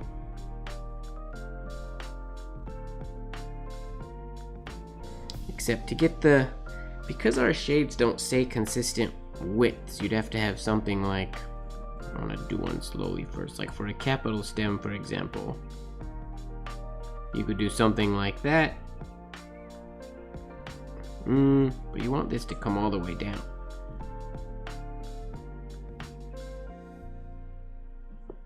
I would do that. That?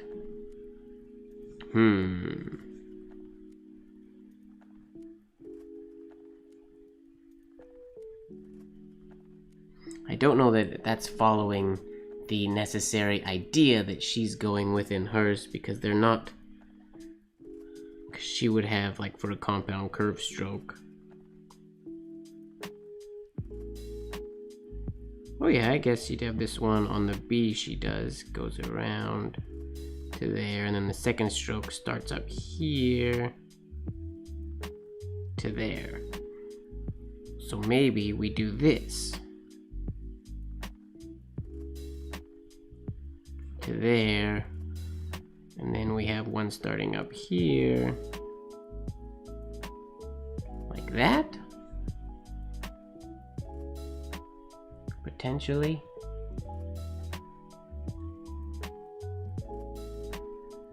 Definitely possible. And if we were doing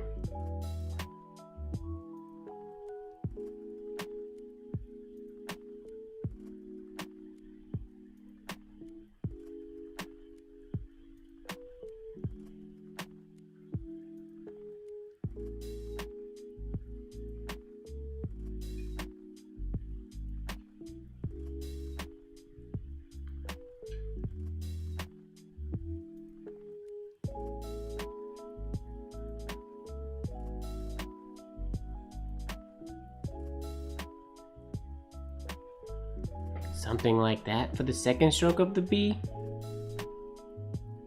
I'd want to go through with a pencil and try to figure out which sort of way works with both. Because one big difference is there's less shades in Spencerian. Obviously the capitals have a main shade, but most of the letter form is made up with hairlines and not a lot of other accent shades and stuff. So you'd have to mess around. You'd sort of walking a fine line between getting shades where they don't necessarily belong.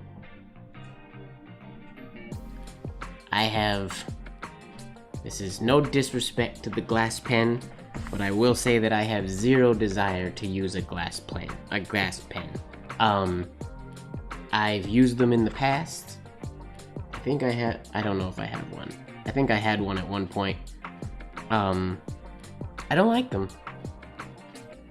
I don't like the way they write, personally. I don't really see the point. They're just a round, broad pen. I don't get it.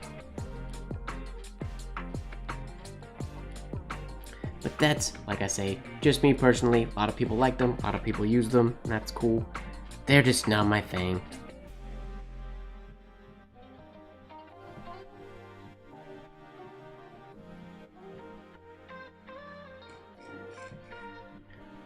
Cut that shade sooner.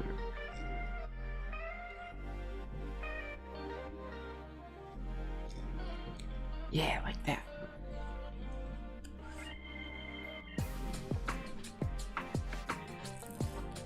It just puts down way too broad and too wet of a line for me. My paper shipment, good question. It comes on Thursday. It arrives here on Thursday. I actually just had to pay the duty, which was rather expensive. But yeah, they get here Thursday. I have 500 sheets of ivory, 500 sheets of white, 500 sheets of gray, 500 sheets of black, I think 500 sheets of black, and then 2 bundles of the really thick paper for carving. 40 pounds of paper coming to my door on Thursday. I don't know what a pipe pen is, Carlo. What's a pipe pen?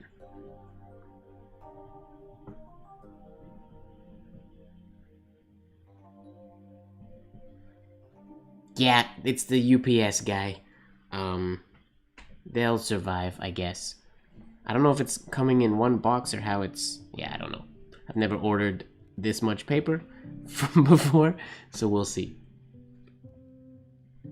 Just the one shade of gray.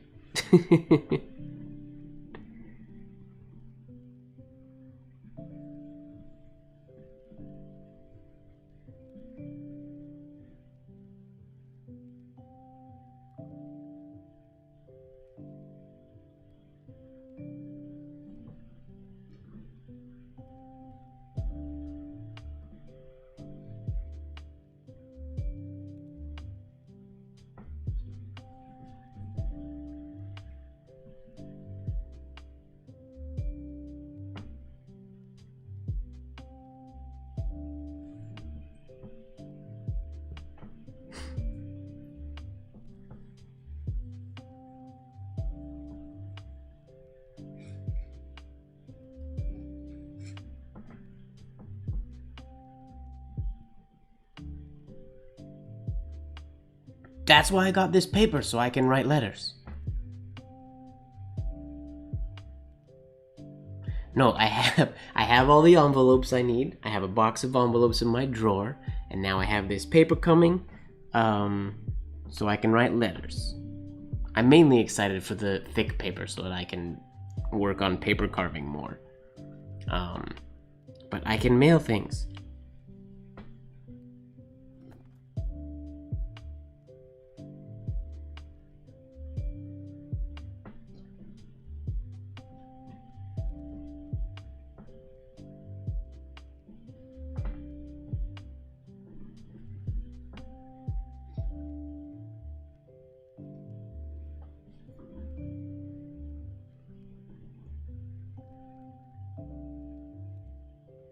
What are my favorite Canadian stamps? Oh goodness.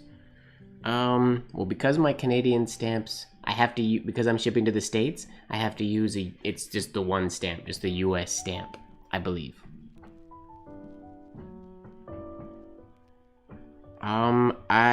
I participated? I think I participated in one, envelope exchange a long time ago, I think, but I can't remember.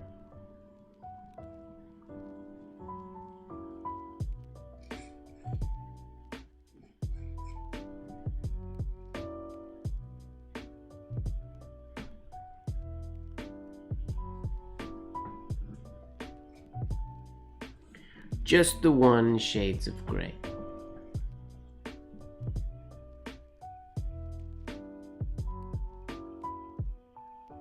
Well, that's a good idea, Marilyn.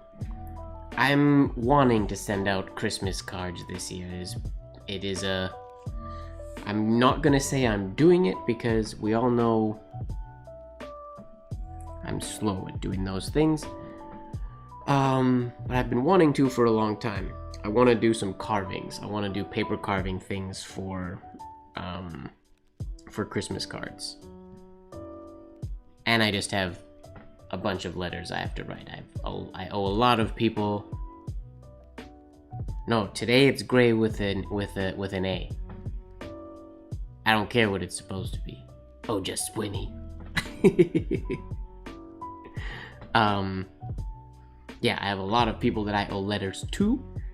So now I have a plethora of papers coming in the mail, so I have no excuses.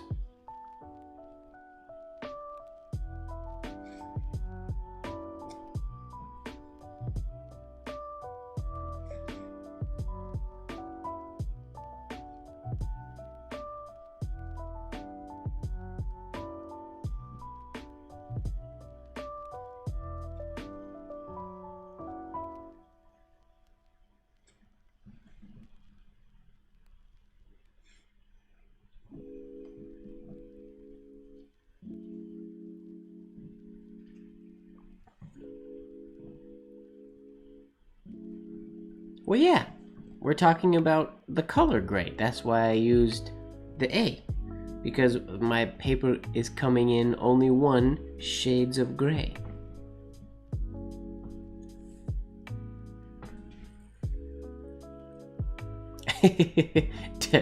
Tomato, tomato. What's your point, Zach?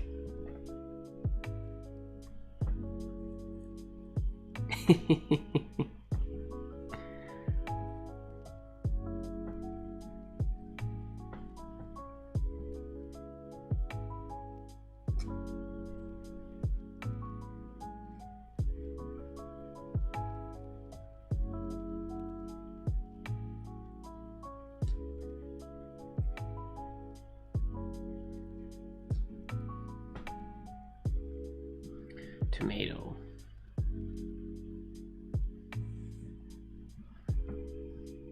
Potato, potato. Wait, you could do this though. You could do...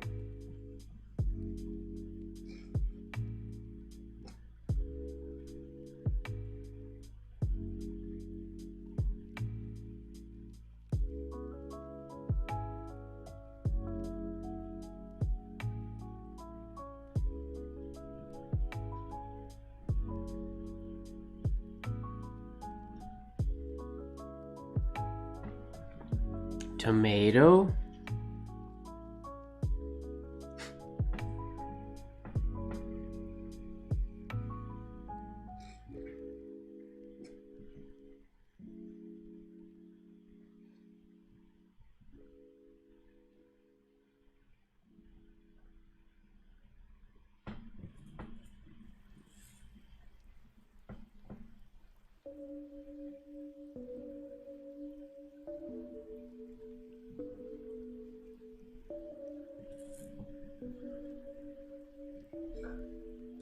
Tomato.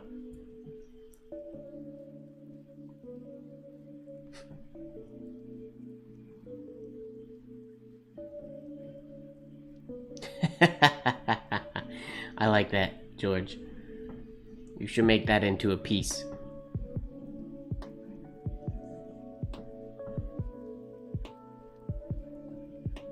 Big piece and then arrow between the 2 O's.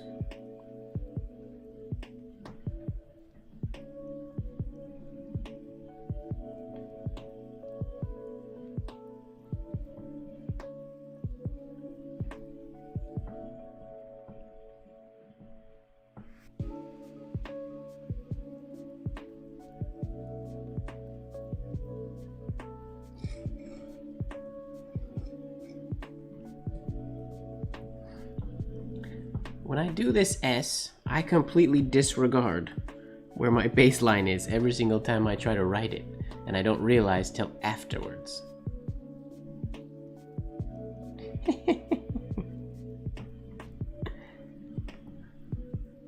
Add it to the t-shirt list.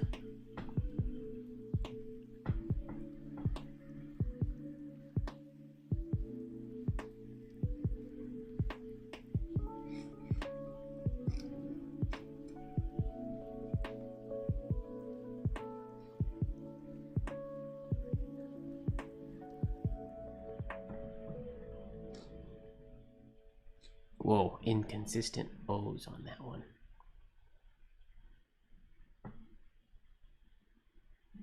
Oh, you guys, I mean, this is lined paper that I'm using today. You can just sort of see it on the video.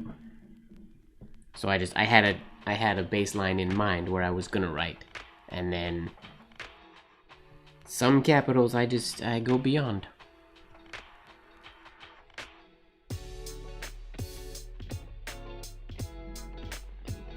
Way too school for cool.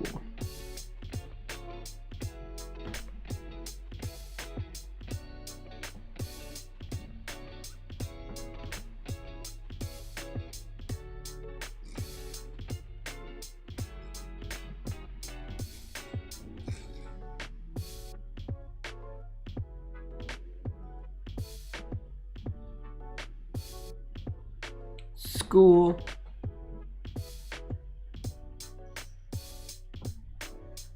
Oh, this S? Oh, definitely not original. A lot of penmen used it back in the day. It wasn't as common, But the variations of that one, I don't remember where I first saw it, but it shows up in scrapbooks quite often. But variations of it are, it's either pointed or round. So sometimes it's pointed like so.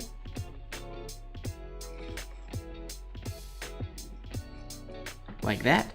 And then other times it's rounded on the top.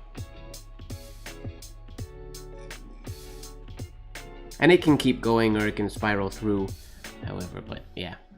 It's a cool variation of the S. And then the extreme variation of that one, which I just saw for the first time last week. I didn't miss the H, Ojaswini. That one was intentional. If I put an H, it wouldn't say cool. And I wanted it to say cool. So if I put S before cool, it still says school.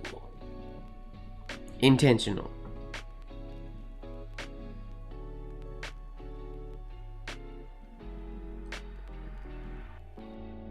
The E earlier was not intentional, but the H, intentional. Yeah, the extreme version of this one is without the oval entry. It has a compound curve shade.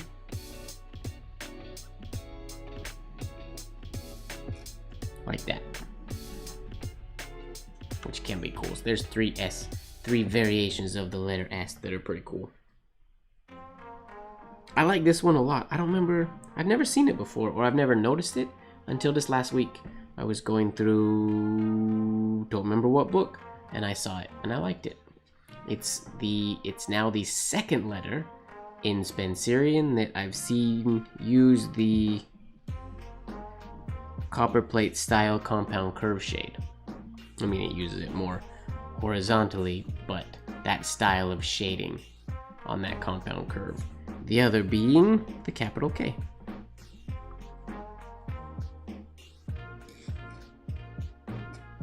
That puts the shade right there.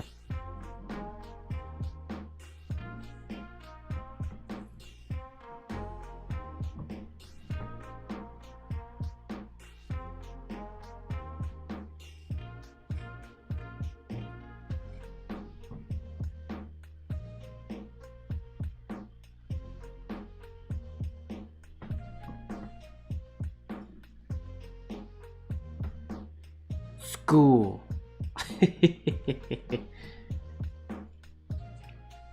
Yeah, it can be, it's a little, could be considered Zenarian-y. Like, it's very similar to that, to the Zenarian Y. You are correct. I don't remember where I saw it. It might have been in Michael Saul's book. I think somebody was writing the word Zenarian.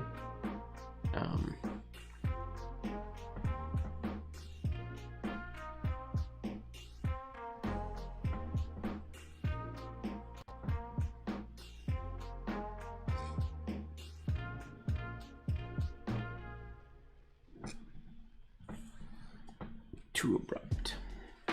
On the bottom. Cool. Oh, that it could be K-E-W-L. True. School.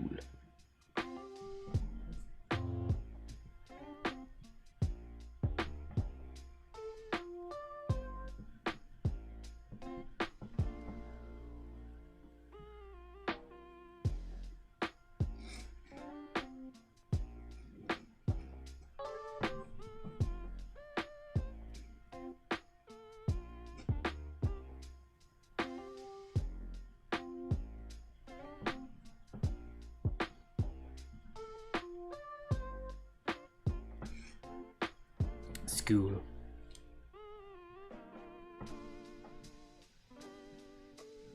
Oh, Zach's got the Santa hookup.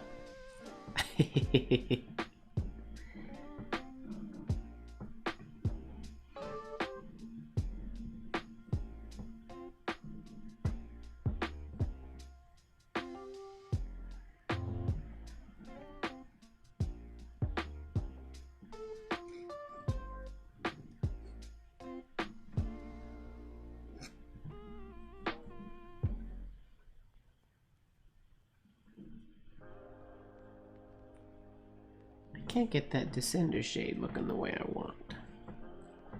I gotta remember to reposition my arm.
Ooh, Santa's pen, I like that.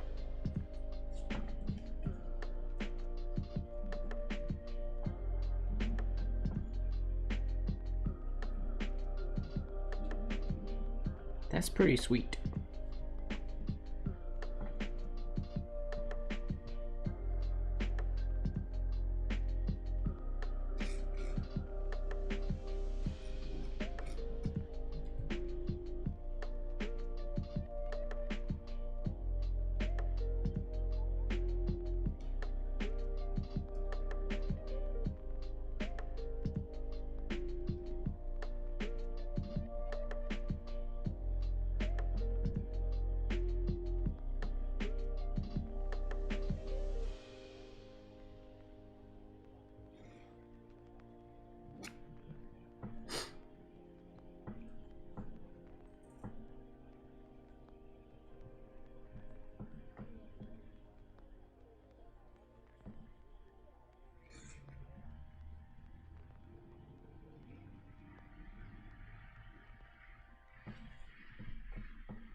Santa's pen.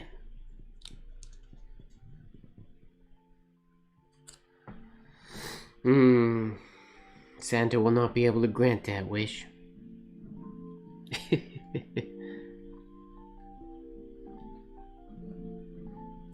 Either of those wishes, because Leon is real and I don't twerk. Sorry.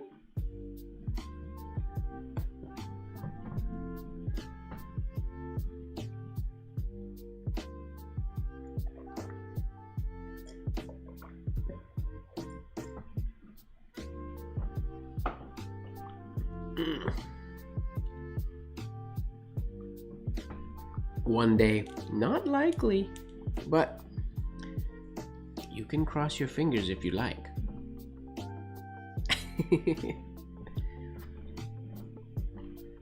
Alright, let's try to do a Canon C here.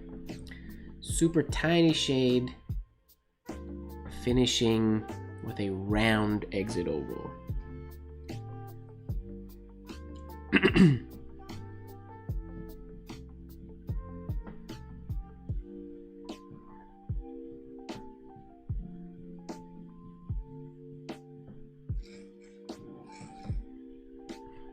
I don't know if that's round enough to be Canon.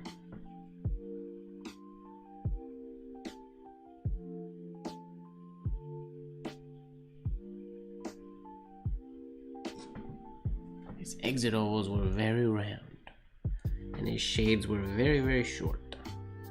Let's try again.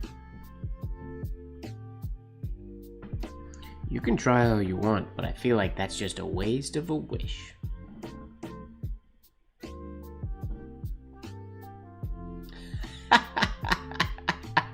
That's the hoodie. Leon is real and Mike doesn't work. Honestly, we should all make shirts at Iampith next year that say Leon is real. And I want to wear them, and then if Leon comes to Iampith, it will be absolutely hilarious. I'm gonna make a shirt that says Leon is real. I love that Leon's gonna be famous. Gosh darn it.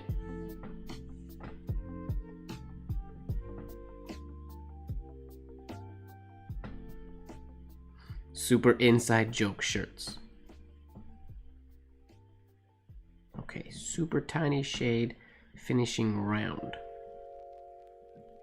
Short shade. No! This has to go like down there. And then finish like super round. It's so awkward.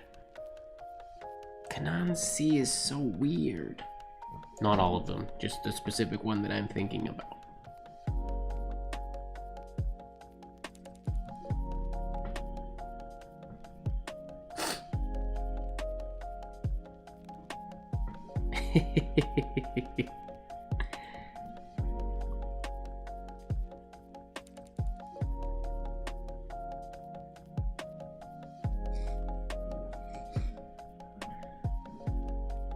It's so weird making this shape not... I mean, I'm just making my ending ovals larger and larger. Opposing hoodie wars. Half the people will have Leon as real hoodies, and half will have Leon as fake hoodies.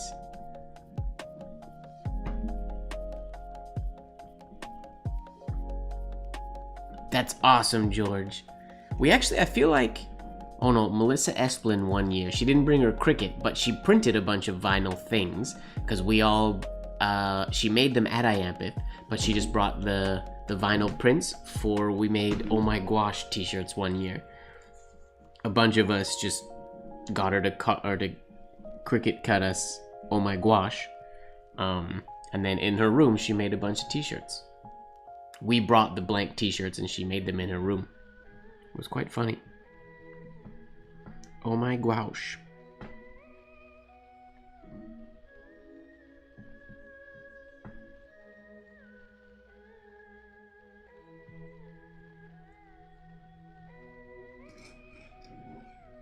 Nope.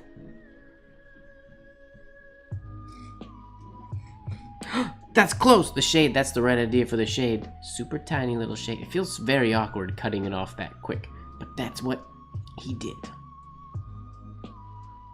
Petition for Mike to twerk. Nope. That one's not gonna happen, I'm sorry.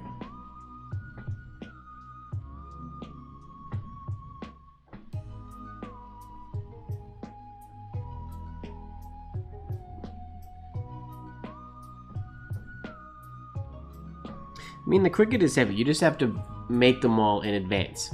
Bring a whole bunch of each. And then people can choose the ones they want. Or just make people pre-decide.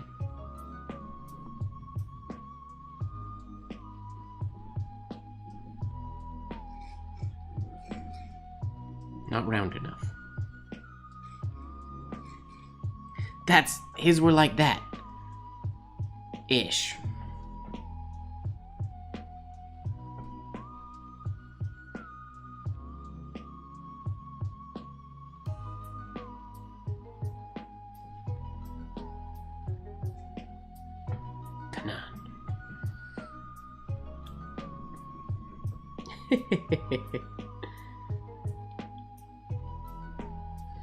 Blank hoodies and a bag of potatoes. Potatoes? I don't understand. I mean, I know a lot of people like the potato method. The potato method.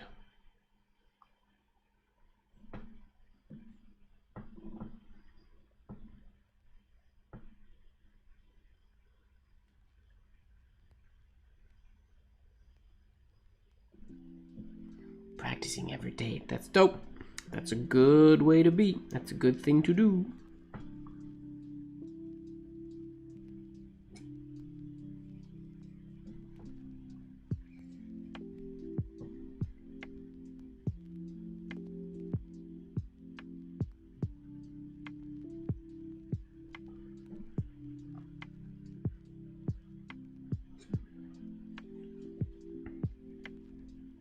Practice.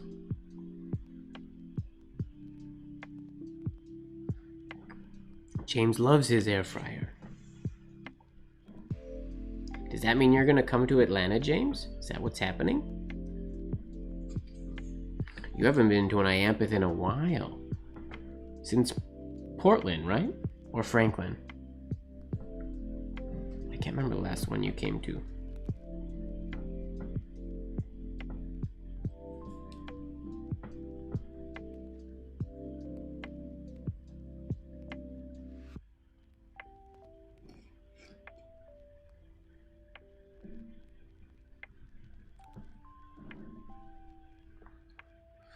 All right, Marilyn, have a good night.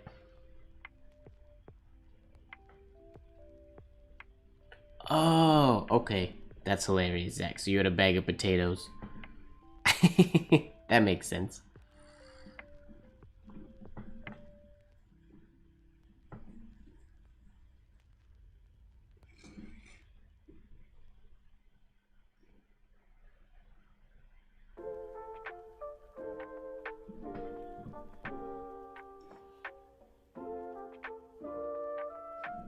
You can just set up a potatoes for sale booth. Sweet dreams, Marilyn. Have a good one.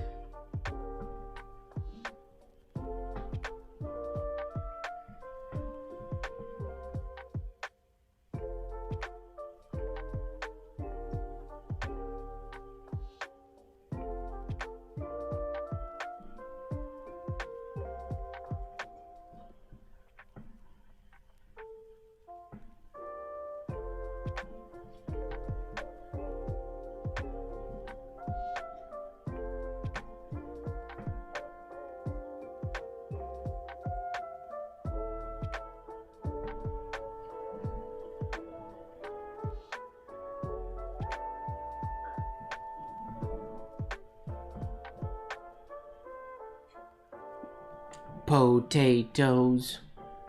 Hey, Hector. How's it going? Is it time for the nightlight? Still 30 minutes. But, I'll be honest, I don't think we're gonna make it there today, folks. We haven't hit the witching hour, not quite. And I don't think we're going to today. I think I'm actually gonna finish this page, which I'm at the bottom of the page. I'm at about ending time today. I do apologize. 5 pen. It would be comical. Tell you what, next year, I just want to, like, you don't have to have a booth, but I feel like at some point we should get some potatoes and put you at a table with potatoes in front of you and just make a little sign that says, the Mountain Penman Fresh Potatoes. And we'll just fake a post of the Iampith potato vendor. And we'll start a rumor that there's just a potato vendor at Iampith.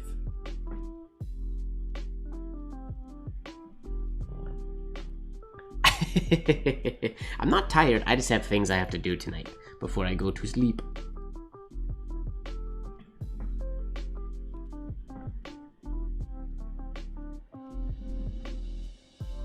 Has anybody put a potato in the silent auction? Somebody should definitely put a potato in the silent auction. Use a potato all week and then put your used potato in the silent auction, just for fun.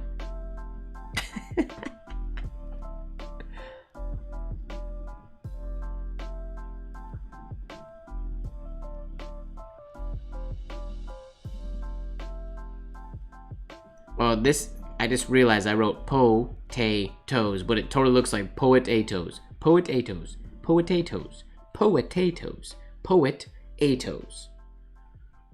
Poet-a-toes. Poet-a-toes. Poet-a-toes.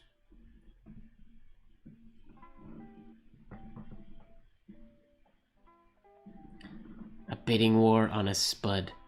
Too funny. Yeah, it's possible, Kahlo. It would be funny. It would crack me up. Yeah, I think that would be funny.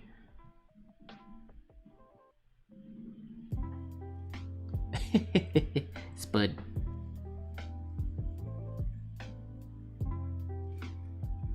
Ooh, smooth that out.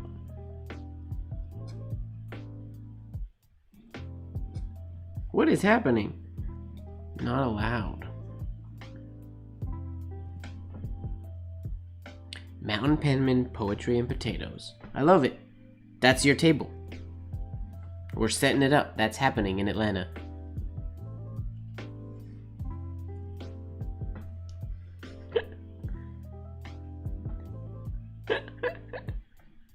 Poetry and potatoes.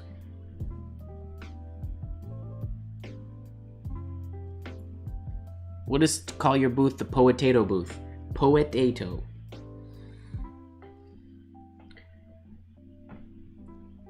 Yo, did you guys hear? Iapith has a Poetato vendor this year.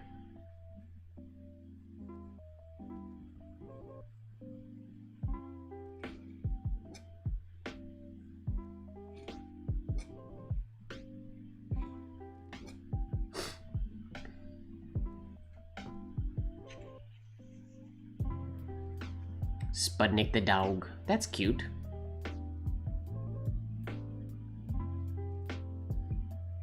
How's it going? Spudnib. I like that. Spudnibs. Telling you, if anybody wants to start a penmanship, calligraphy, or potato business, we've got them covered here today.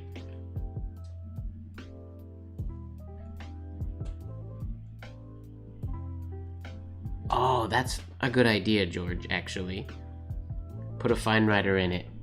So people are bidding on the fine writer and not the potato, but they're technically bidding on the potato. I like it. Will a potato destroy a fine writer? Is that a thing? Are they that hardcore?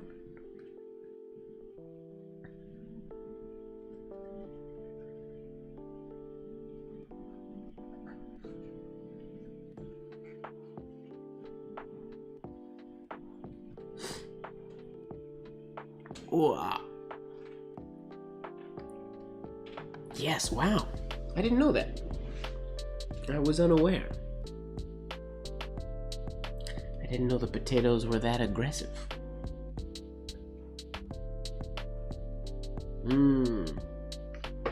The final sip of tea. What do you guys want to do next week? What should we do next week? Should we have a theme next week? Maybe we'll plan our theme a week ahead. Any ideas? Since we got some people in here.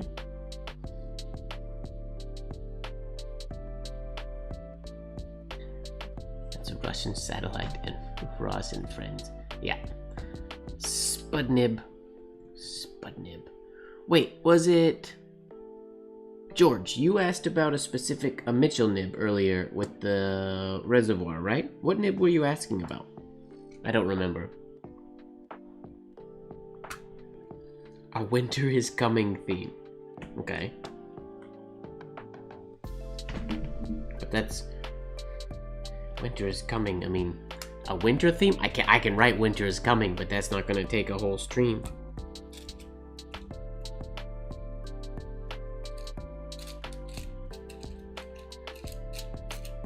Trying to remember. Oh, 0138. Is that what this is?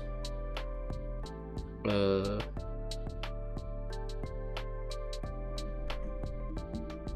can't see.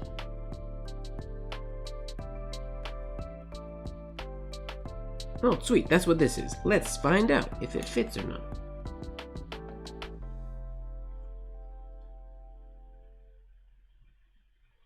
Okay, so mine, you can see here, it fits, but it's very loose. So all you gotta do, if that's the case, is, I mean, you can do it with your fingers, but I would use some pliers. Just these, here. Let me get some focus going for you. I would just squeeze these together a little bit, and then it's gonna hold a little bit tighter. The main thing that you want to remember when you're squeezing is you only want these to be tight enough that they'll sort of, like you see how it grips the Hunt 101. It's on there, but it's still, like, I can still move it around pretty easily. It can still go up and down quite easily.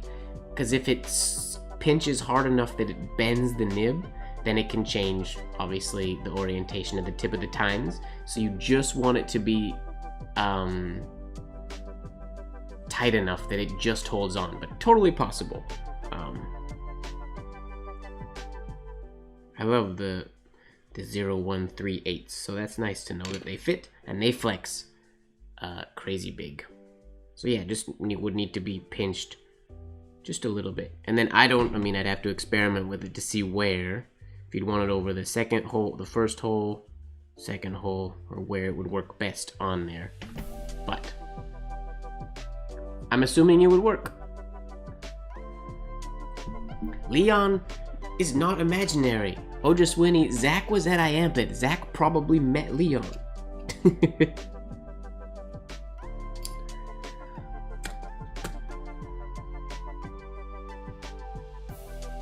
Small round square magnet? Oh, I never thought about trying to use a magnet. Really?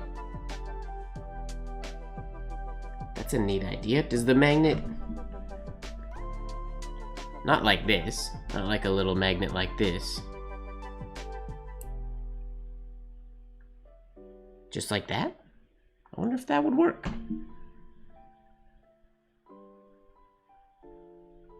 Why is my camera not focusing? There we go.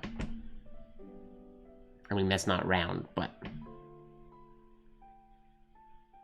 Because ideally you want it to float above. I mean, I guess this ink would definitely pool sort of under these two things. It's a neat idea. I'm going to play with that, since I happen to have a plethora of magnets just hanging around at any given time. Sweet.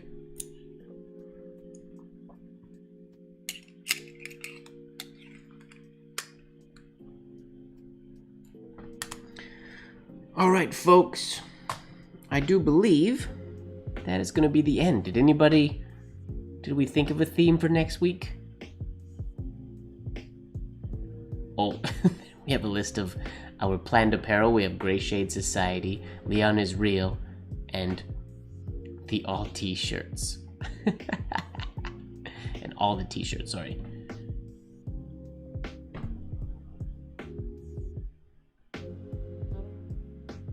That is one thing that does happen. I sometimes attach my nib tin. I'll attach it to the apparatus around my desk with a magnet on the bottom, but then I stopped doing that because, yeah, all of my magnets started, or all of my nibs in here started getting magnetized. So I stopped doing that, which it's not a big issue if your nibs are magnetized. It doesn't really hurt anything.